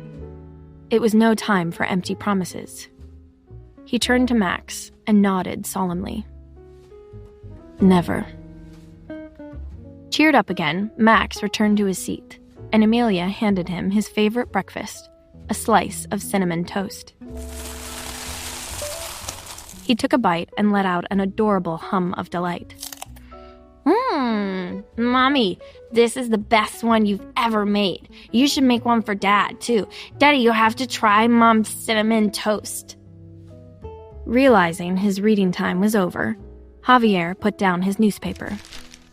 "Is that so?" Amelia felt awkward, but decided to play along. She prepared a slice of toast with butter, sugar, and cinnamon, then offered it to Javier.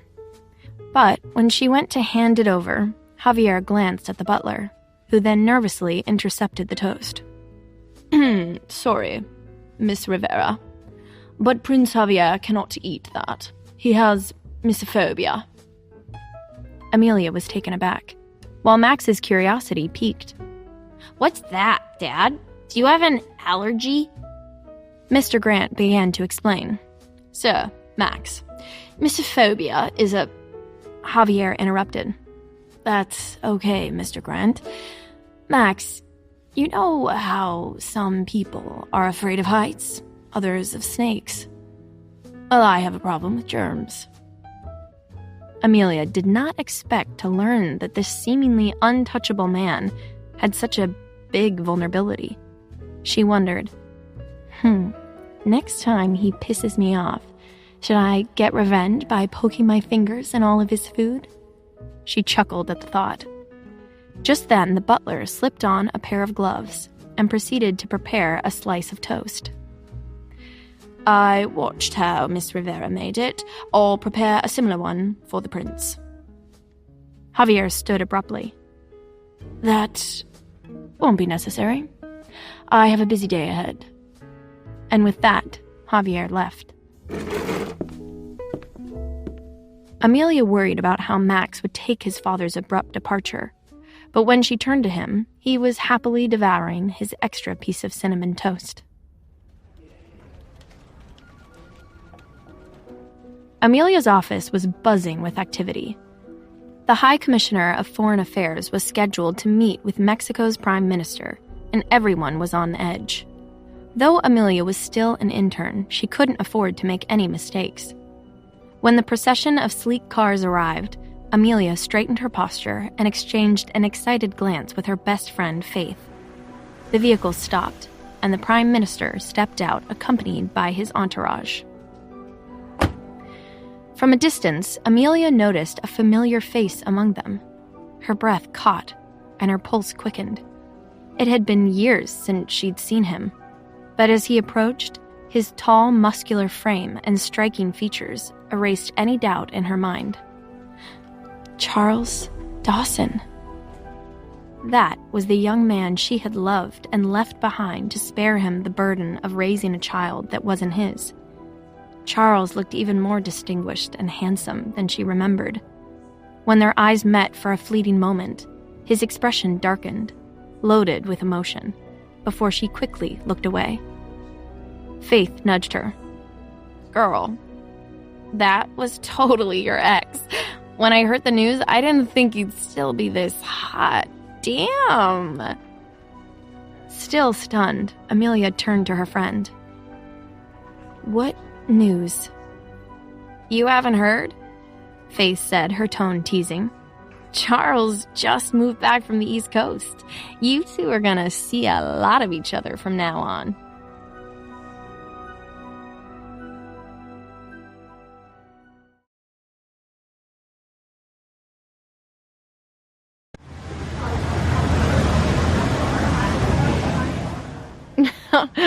Oh, I still can't believe your dreamy ex is here. Now that you know he's back in town, what do you plan to do with that information? Faith's words didn't seem to penetrate Amelia's distant expression. She had been zoning out during lunch and was now poking at her key lime pie, staring blankly into the distance. Faith wiggled her finger in front of Amelia. Hello, Earth to Amelia? Amelia shook her head, forcing her attention back to her friend. Sorry, what? Faith leaned in.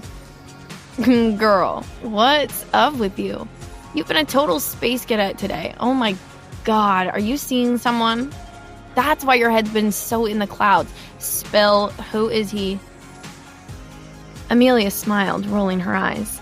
There is no he. Faith, the day I start seeing someone, I promise you'll be the first to know. An elbow nudged Amelia as her best friend scooted in closer to her. Ames, who do you think you're talking to? You may not be seeing someone, but I know that adorable little head of yours is overthinking about something. And my guess is that it starts with a C and rhymes with Arls. Faith knew how close Charles and Amelia were back in the day. He was her best friend, and they were literal high school sweethearts. Amelia must be feeling something after seeing him for the first time in half a decade. Do you still have feelings for Charles? Amelia dismissively waved her hand. He's this big hotshot now. He killed it at that internship with the UN, and you saw how good-looking he is in that suit. If he's not already taken, I'm sure there's a line of girls waiting to snatch him up.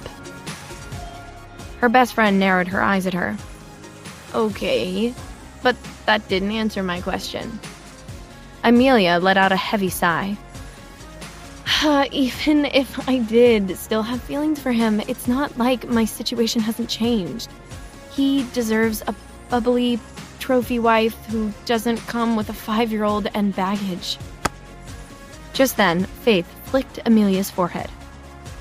Hey, my godson is the cutest 5-year-old in the world, and any man would be lucky to be his stepdad.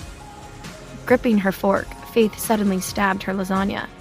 Ugh, but what I wouldn't give to find Max's real dad and beat him to a pulp for ditching you and ruining your perfect relationship with Charles. Faith clenched her fists. I'd certainly love to see that, replied Amelia.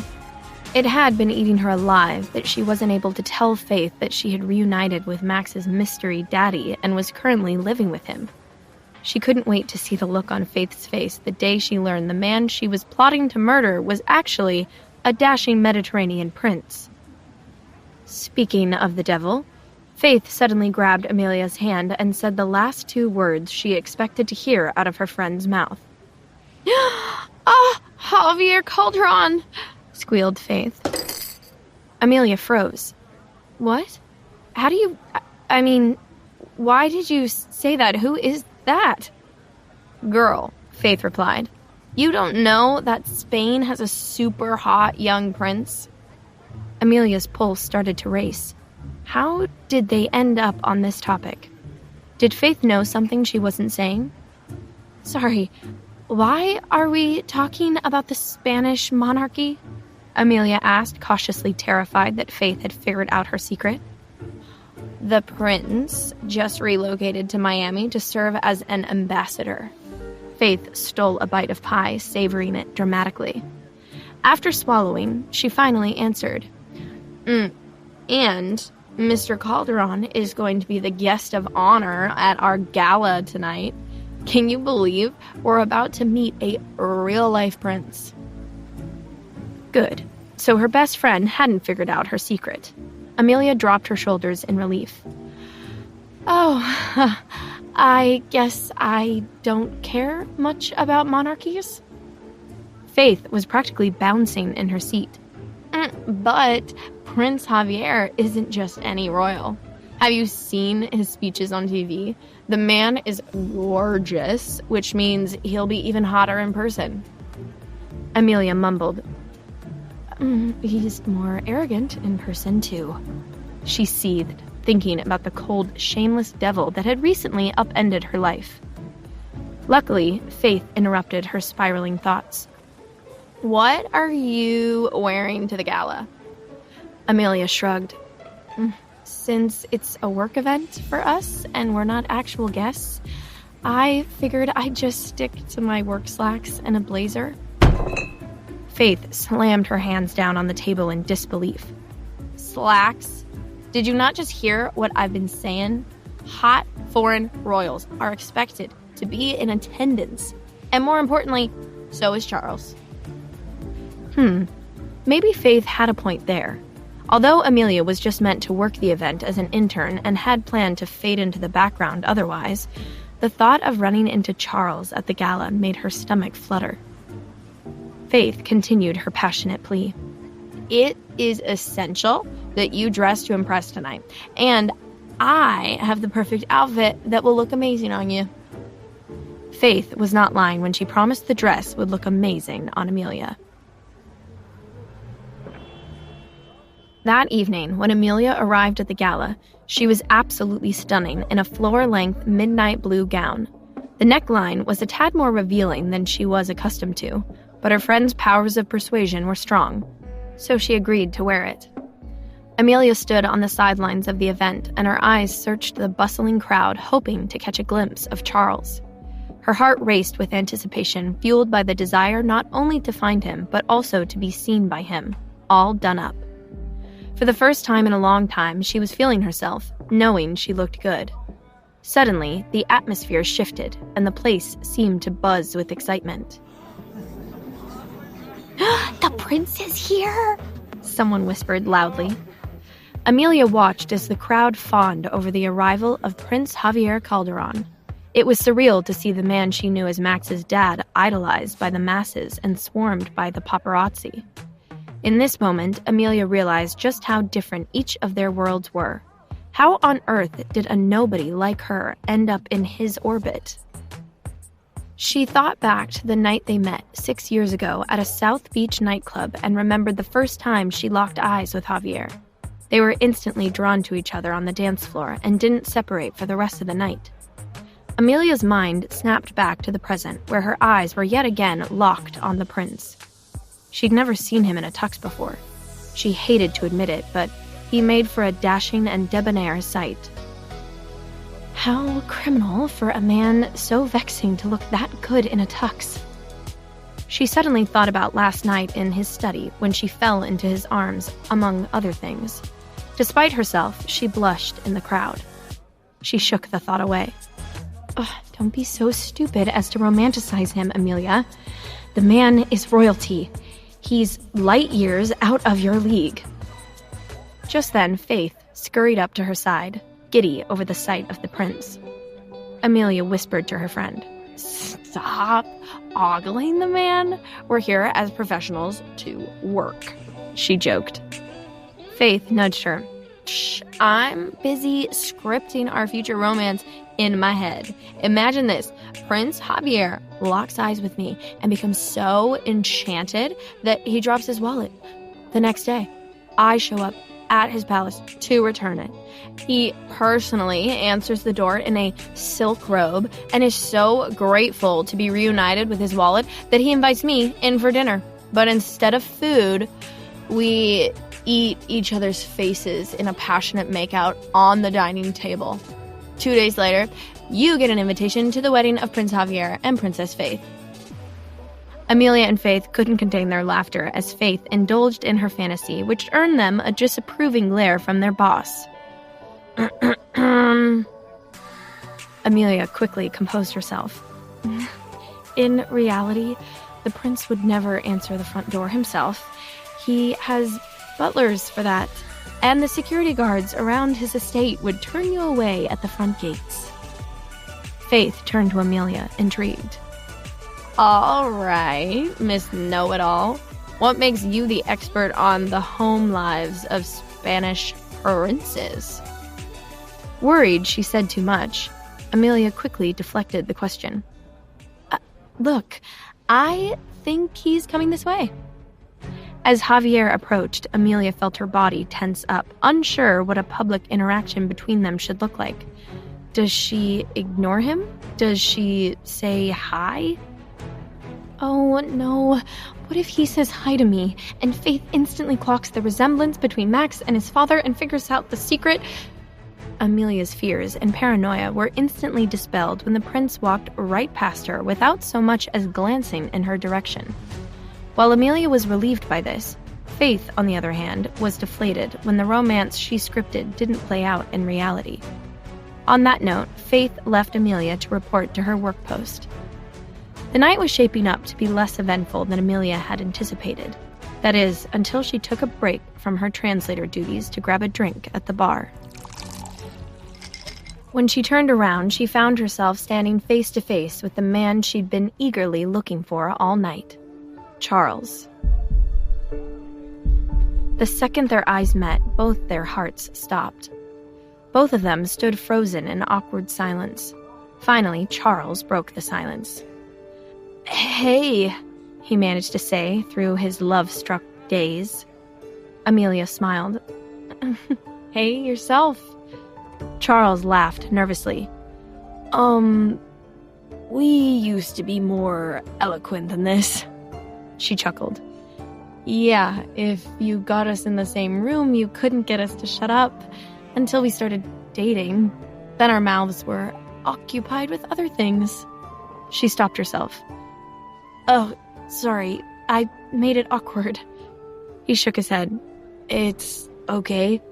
He smiled, gazing into her eyes. You look very beautiful in that dress. Warmth spread through her body. Thank you. It's Faith's. It shows more skin than I'm used to, she said, struggling to think of a conversation. Everything she said came out dumber than it sounded in her head. She took a deep breath and tried again.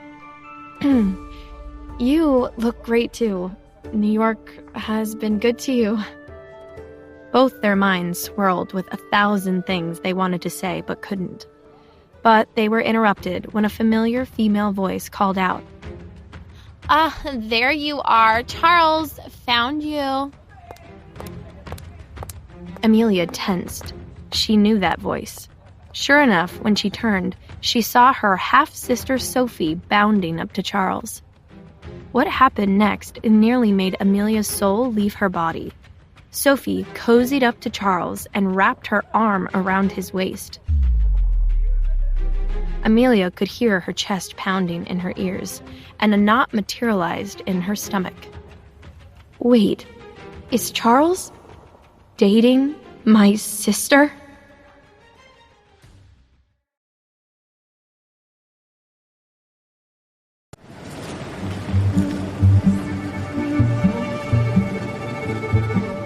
How could they? How could he? Sophie has always been an awful sister, but Charles? I thought he was better than this.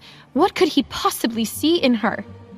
Amelia's head was spinning at the thought of her ex-boyfriend, whom she still had feelings for, being intimate with her bratty half-sister. Charles tensed his shoulders as Sophie wrapped her arms around him with a playful smile dancing on her lips. He turned to her with a stringent look and steered her away from the PDA. Sophie, this is my work. I have to be professional. Sophie whispered not so quietly in his ear. Don't be so shy, babe. We're an official couple now. There's nothing to hide or be embarrassed about. It's not like anyone is watching us.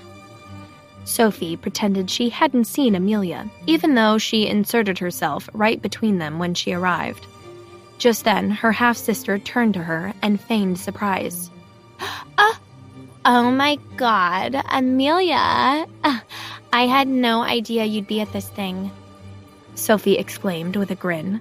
She was utterly delighted by the look of hurt and confusion on Amelia's face as she registered her and Charles's relationship. With a mischievous glint in her eye, Sophie milked Amelia's discomfort. My ballet troupe is on hiatus, so surprise, I'm back in town, just like Charles here, she announced, her sugary words hiding venom. And we adore New York, don't get me wrong, but there's no better feeling than coming home, you know? Well, I guess you wouldn't know since you've never left. Clearly uncomfortable himself, Charles snuck Amelia an apologetic glance.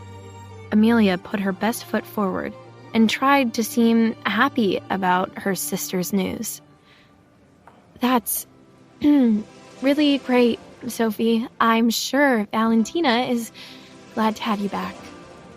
Sophie sweetly took Amelia's hand. I'm sorry this is how you're finding out about me and Charles, sister.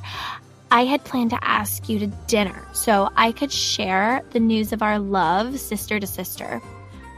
But I guess fate had other plans. It brought us together here. All Amelia wanted was a hole to crawl into. She scanned her surroundings, searching for Faith or anyone who could save her, but her friend was nowhere to be found. Meanwhile, Sophie would not stop talking. God, I don't know who organized this event, but I'm finding it a bit dull. Oops, sorry, it wasn't you, Amelia, was it? Charles, sweetie, I'm in desperate need of caffeine. Would you mind? Charles happily took the opportunity to extract himself from the tense situation, and more importantly, to escape Sophie's clinginess. Sophie affectionately linked arms with Amelia. Let's chat, sis. Amelia stiffened. The moment Charles was no longer in Sophie's line of sight, her cheerful demeanor vanished. She released Amelia's arm and leaned in close. I saw the way you were looking at him, Sophie warned, her voice low but firm. It's pathetic, really, that you're still holding on to that teenage crush you two once had. Amelia wasn't fazed by Sophie's two-faced behavior. She was very familiar with it. Amelia looked her sister in the eye with confidence and composure.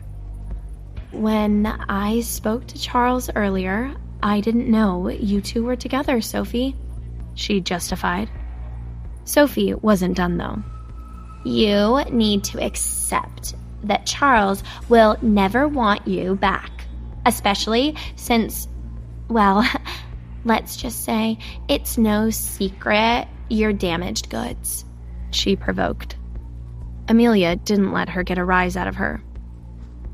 Before you label me as the threat to your relationship with Charles, you should take a good, hard look at yourself first. It's only a matter of time before he sees through this fake nice girl act of yours and down to your rotten core. Amelia spoke with an air of cool indifference. It's a shame. I had hoped that over time you'd grow out of these immature insecurities so we could build a real friendship as sisters. But this is just who you are, isn't it? Seething inside, Sophie failed to find the words for a clever comeback. Her efforts were cut short when Charles returned with her coffee. Sophie now understood there was nothing she could say to make Amelia come undone the way she wanted. So she tried something different. She set her coffee down on the bar, then suddenly pulled Charles into a passionate kiss, not knowing his boss was right behind them. Stop it, Sophie. What is wrong with you? Charles couldn't believe she pulled that stunt after he explicitly set a boundary against workplace PDA. He turned his back on her and walked off, leaving the sisters alone again in cold tension. Amelia couldn't comprehend why Sophie would stoop so low. You think you're hurting me, but you're actually hurting Charles. Why would you jeopardize his professional life like that? You haven't changed one bit, Sophie. Realizing that Amelia was right, Sophie regretted what she did. Her impulsive act could have a negative effect not only on Charles's job, but also on their relationship. But Sophie wasn't one to take responsibility for her actions. Who are you to talk about professionalism when you show up to a work event in a dress like that? Did you wear that today hoping to steal my boyfriend? Or will anyone's boyfriend do, since you're clearly desperate? Fed up with Sophie's relentless attacks, Amelia decided to cross the line to put her in her place. Based on how jealous you're acting, I don't think I need a special dress to steal Charles. But you tell me, did he ever stop being mine? Amelia's words stabbed right in the center of Sophie's greatest insecurity, and a bomb of rage went off inside of her. She grabbed her steaming cup of coffee and dumped it on Amelia's chest. Amelia gasped when the scalding liquid splashed onto her chest and ran down the front of her gown, burning her skin. The crowd by the bar area fell silent, and shock enveloped the atmosphere as all eyes were drawn to the spectacle between the two women. On the outside, Amelia remained collected and did not retaliate, choosing not to make a scene in front of her colleagues. But inside, she gritted her teeth and was filled with alarm. The burn was intense, and her dress was now ruined.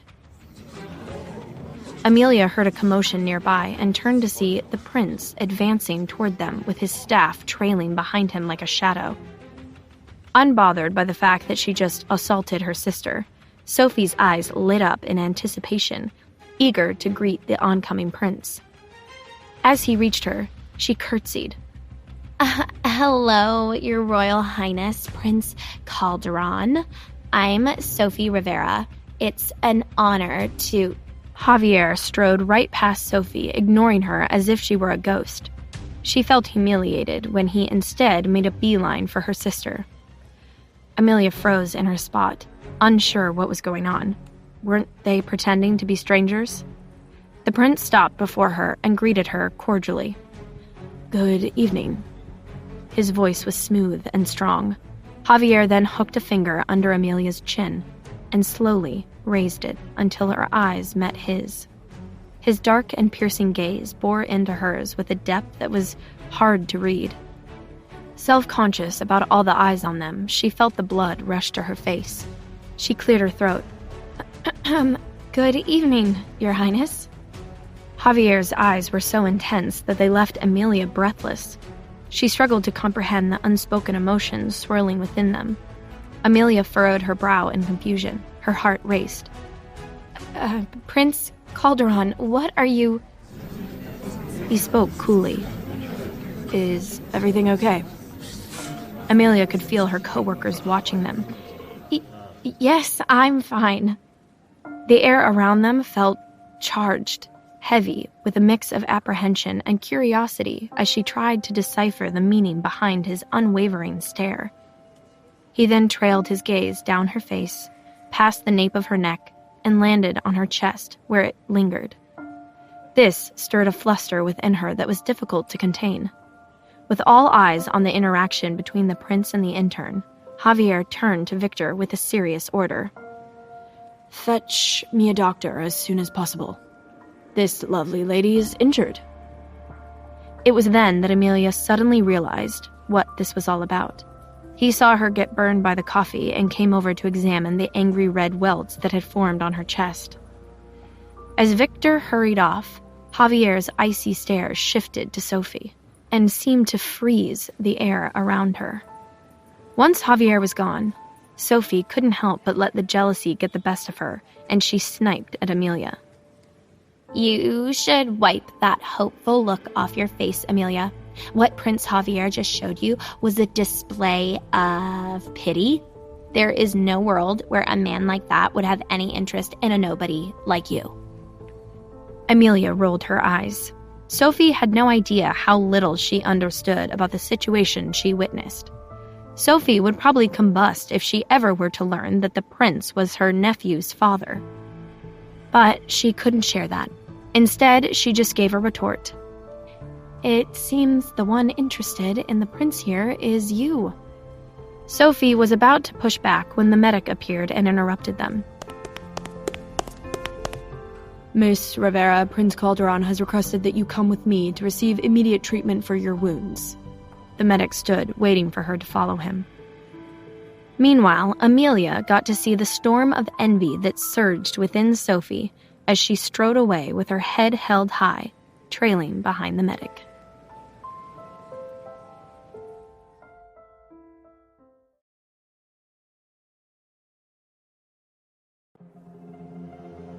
My half-sister tried to scald me, but she was the one who ended up burned, Amelia explained to the medic. She still couldn't believe that Sophie had emerged as Charles's new girlfriend and got jealous enough from one conversation to spill hot coffee on her chest. What kind of person does she think I am? I wouldn't have shown up in a stunning dress to flirt with Charles if I knew he was her boyfriend. Using the word boyfriend to describe Charles's relationship with Sophie nearly made Amelia gag. The medic completed her work on Amelia's wounds. Her voice was calm and soothing. "You're lucky the injury wasn't serious, Miss Rivera," the doctor said. "Prince Javier will be glad to know that you'll be fine in no time."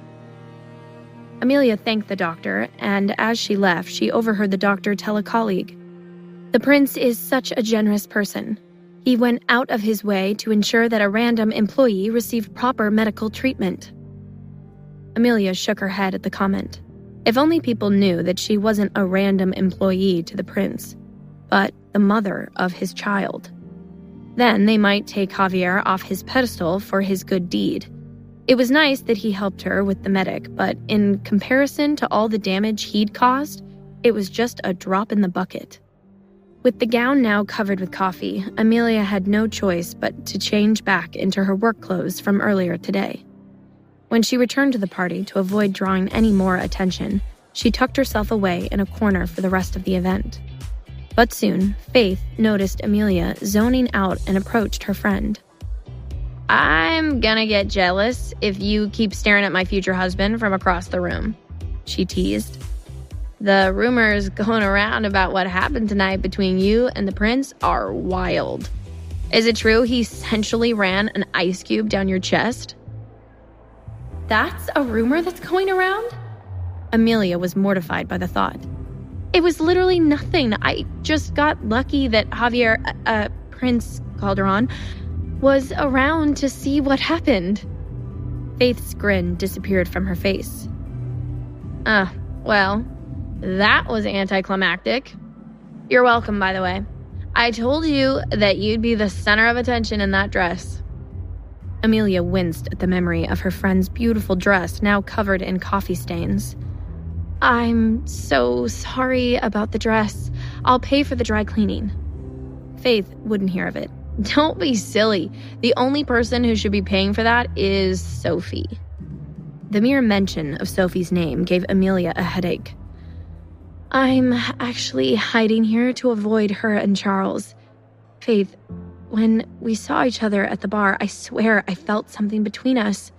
But seeing that he's with Sophie, maybe I just imagined it." Faith leaned in closer. "I don't think you imagined it. That man has been stealing glances at you all night." Sadness colored Amelia's eyes. "Thanks. But there's officially no chance of me ever getting back with him now that he's dating Sophie." After witnessing Amelia strut into the gala feeling so confident, seeing her defeated like this pissed Faith off on Amelia's behalf. "If Charles is willing to date a demon like Sophie, then he's too stupid to deserve to be with you." Amelia opened her arms and welcomed Faith's comforting hug. She felt truly lucky to have a best friend willing to trash talk her ex-boyfriend and her sister to make her feel better. Later that night, in her bedroom at Javier's villa, Amelia lay awake, trying to push away the bitter sadness that had grown in her heart since she saw Charles with Sophie. I can't be mad at Charles when I was the one who pushed him away 6 years ago. I can only blame myself. Well, maybe not just myself. I can also blame everyone's favorite Spanish prince for luring me into bed and then vanishing without a trace. After the drama-filled night, Amelia's mind was too wild to fall asleep. So she wandered into the kitchen in search of some late-night comfort food. Amidst all the hubbub, she had forgotten to eat at the party. She opened the fridge and her eyes immediately landed on the empanadas that Max had helped her make the day before. Making treats together was one of their favorite activities. They both cherished it. As Amelia heated up the empanadas, it felt strange to cook them on this enormous industrial-sized stove compared to the small one in the tiny apartment she had left behind. Once they were ready, she tossed them in a bowl and hopped up on the counter to enjoy a bite. But when she sunk her teeth into the empanada, it was so hot it scalded her mouth. In pain, she spat the hunk of empanada back out into her bowl and hopped around the kitchen, fanning her mouth. Hot. "What is this dance you're doing in my kitchen?" The sudden rumble of Javier's voice in the quiet kitchen startled her. She didn't even hear him enter. Stop sneaking up on me like that. Wear a bell or something." Amelia huffed and leaned against the counter with her snack. "Did you manage to scald yourself for the second time in one night?" She didn't feel like dignifying his provoking question with an answer. All Amelia wanted was to have a lonely midnight snack and feel sorry for herself while she watched a soapy TV show on her phone. But it seemed she was doomed to run into the devil anytime she ventured out into the house late at night. As Javier searched the fridge for a snack, Amelia couldn't help but notice how casually sexy he looked in his robe and pajama pants. If only that rude mouth wasn't attached to the rest of him. It really sours the overall package. Out of the corner of his eye, he saw Amelia stare at him for a few seconds without saying anything. At this point, he was getting used to her complete disregard for social norms. He looked like a lost pup as he rummaged through containers of chopped carrots and cucumbers in the fridge. She saw him scowl every time he came across one of the healthy options his nutritionalist instructed his staff to make. She smirked at his obvious disdain. "Want some empanada?" she offered, breaking the silence. But Javier didn't even bother to look at her when he gave a dismissive, Taken aback by his coldness, she rolled her eyes. "I was just trying to be nice since you helped me get my burns treated today," she said. "But apparently the empanadas Max and I made aren't fancy enough for a prince." He sighed, hearing the sass in her voice, then reached out for the bowl. "Max made these?" She pulled it back. "Sorry, the offer is now rescinded," she teased. "If you can't appreciate the home-cooked pastry that our son helped me make with love, then you don't deserve to know how good they taste." She grabbed an empanada from the bowl and made a show of taking a big bite with exaggerated satisfaction. What a perfect midnight snack. Javier's stomach suddenly growled. It seemed Amelia wasn't the only one who forgot to eat at tonight's event. "Do you have to chew so loudly? What kind of manners are you teaching our son?" Amelia grinned and made her chewing even louder at his expense. Just then, Javier snatched the bowl from her hands and shoved a big piece of an empanada into his mouth. Javier closed his eyes to savor the delicious flavors. Amelia's marketing was not an exaggeration. He hadn't enjoyed food like this in a long time. "Talk about bad manners. Give that back." She snatched her plate back as he chewed with a proud smirk on his face. Amelia looked down at the bowl and froze with the realization. "Oh no, did he eat the piece that I spat out?" He did. Recalling his misophobia, she felt bad about this snafu that was bound to send a germaphobe like him into a panic. She considered not telling him so he could enjoy his snack in ignorant bliss, but seeing that smug look still plastered on his face, she decided to share the news. Javier, do you remember that piece of empanada that I spit out when I burned my mouth? Yeah, I think it's now in your mouth." Javier's face darkened, and his brow furrowed into a glare. Amelia rolled her eyes and held her hand up to his mouth. "Here, spit it out." He looked down at her hand, wanting to spit it out, but couldn't decide which was the more disgusting option, to keep her germs in his mouth or see his chewed-up food in someone else's hand. Amelia got closer with her hand cupped under his mouth and coaxed him like she would with Max. "Come on, you can do it. Spit it out."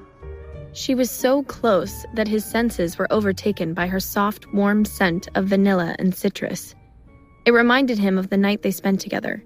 She smelled just as sweet then, exactly like this. Lost in that thought, he forgot what he was fretting about and swallowed the empanada without thinking. The second it happened, they both froze at the realization of what he had done. A sudden giggle escaped Amelia's mouth, feeling a bit awkward about the situation. "Why did you swallow my germs? Are you okay?" He was at a loss for words. For some reason, any time he was around this woman, he caught himself acting a little reckless. Javier gave her a surly grunt and left the kitchen. Reflecting on how strangely intimate the exchange felt, Amelia's cheeks flushed. When that little midnight snack bounced from her mouth into his, it was as if they shared an indirect kiss.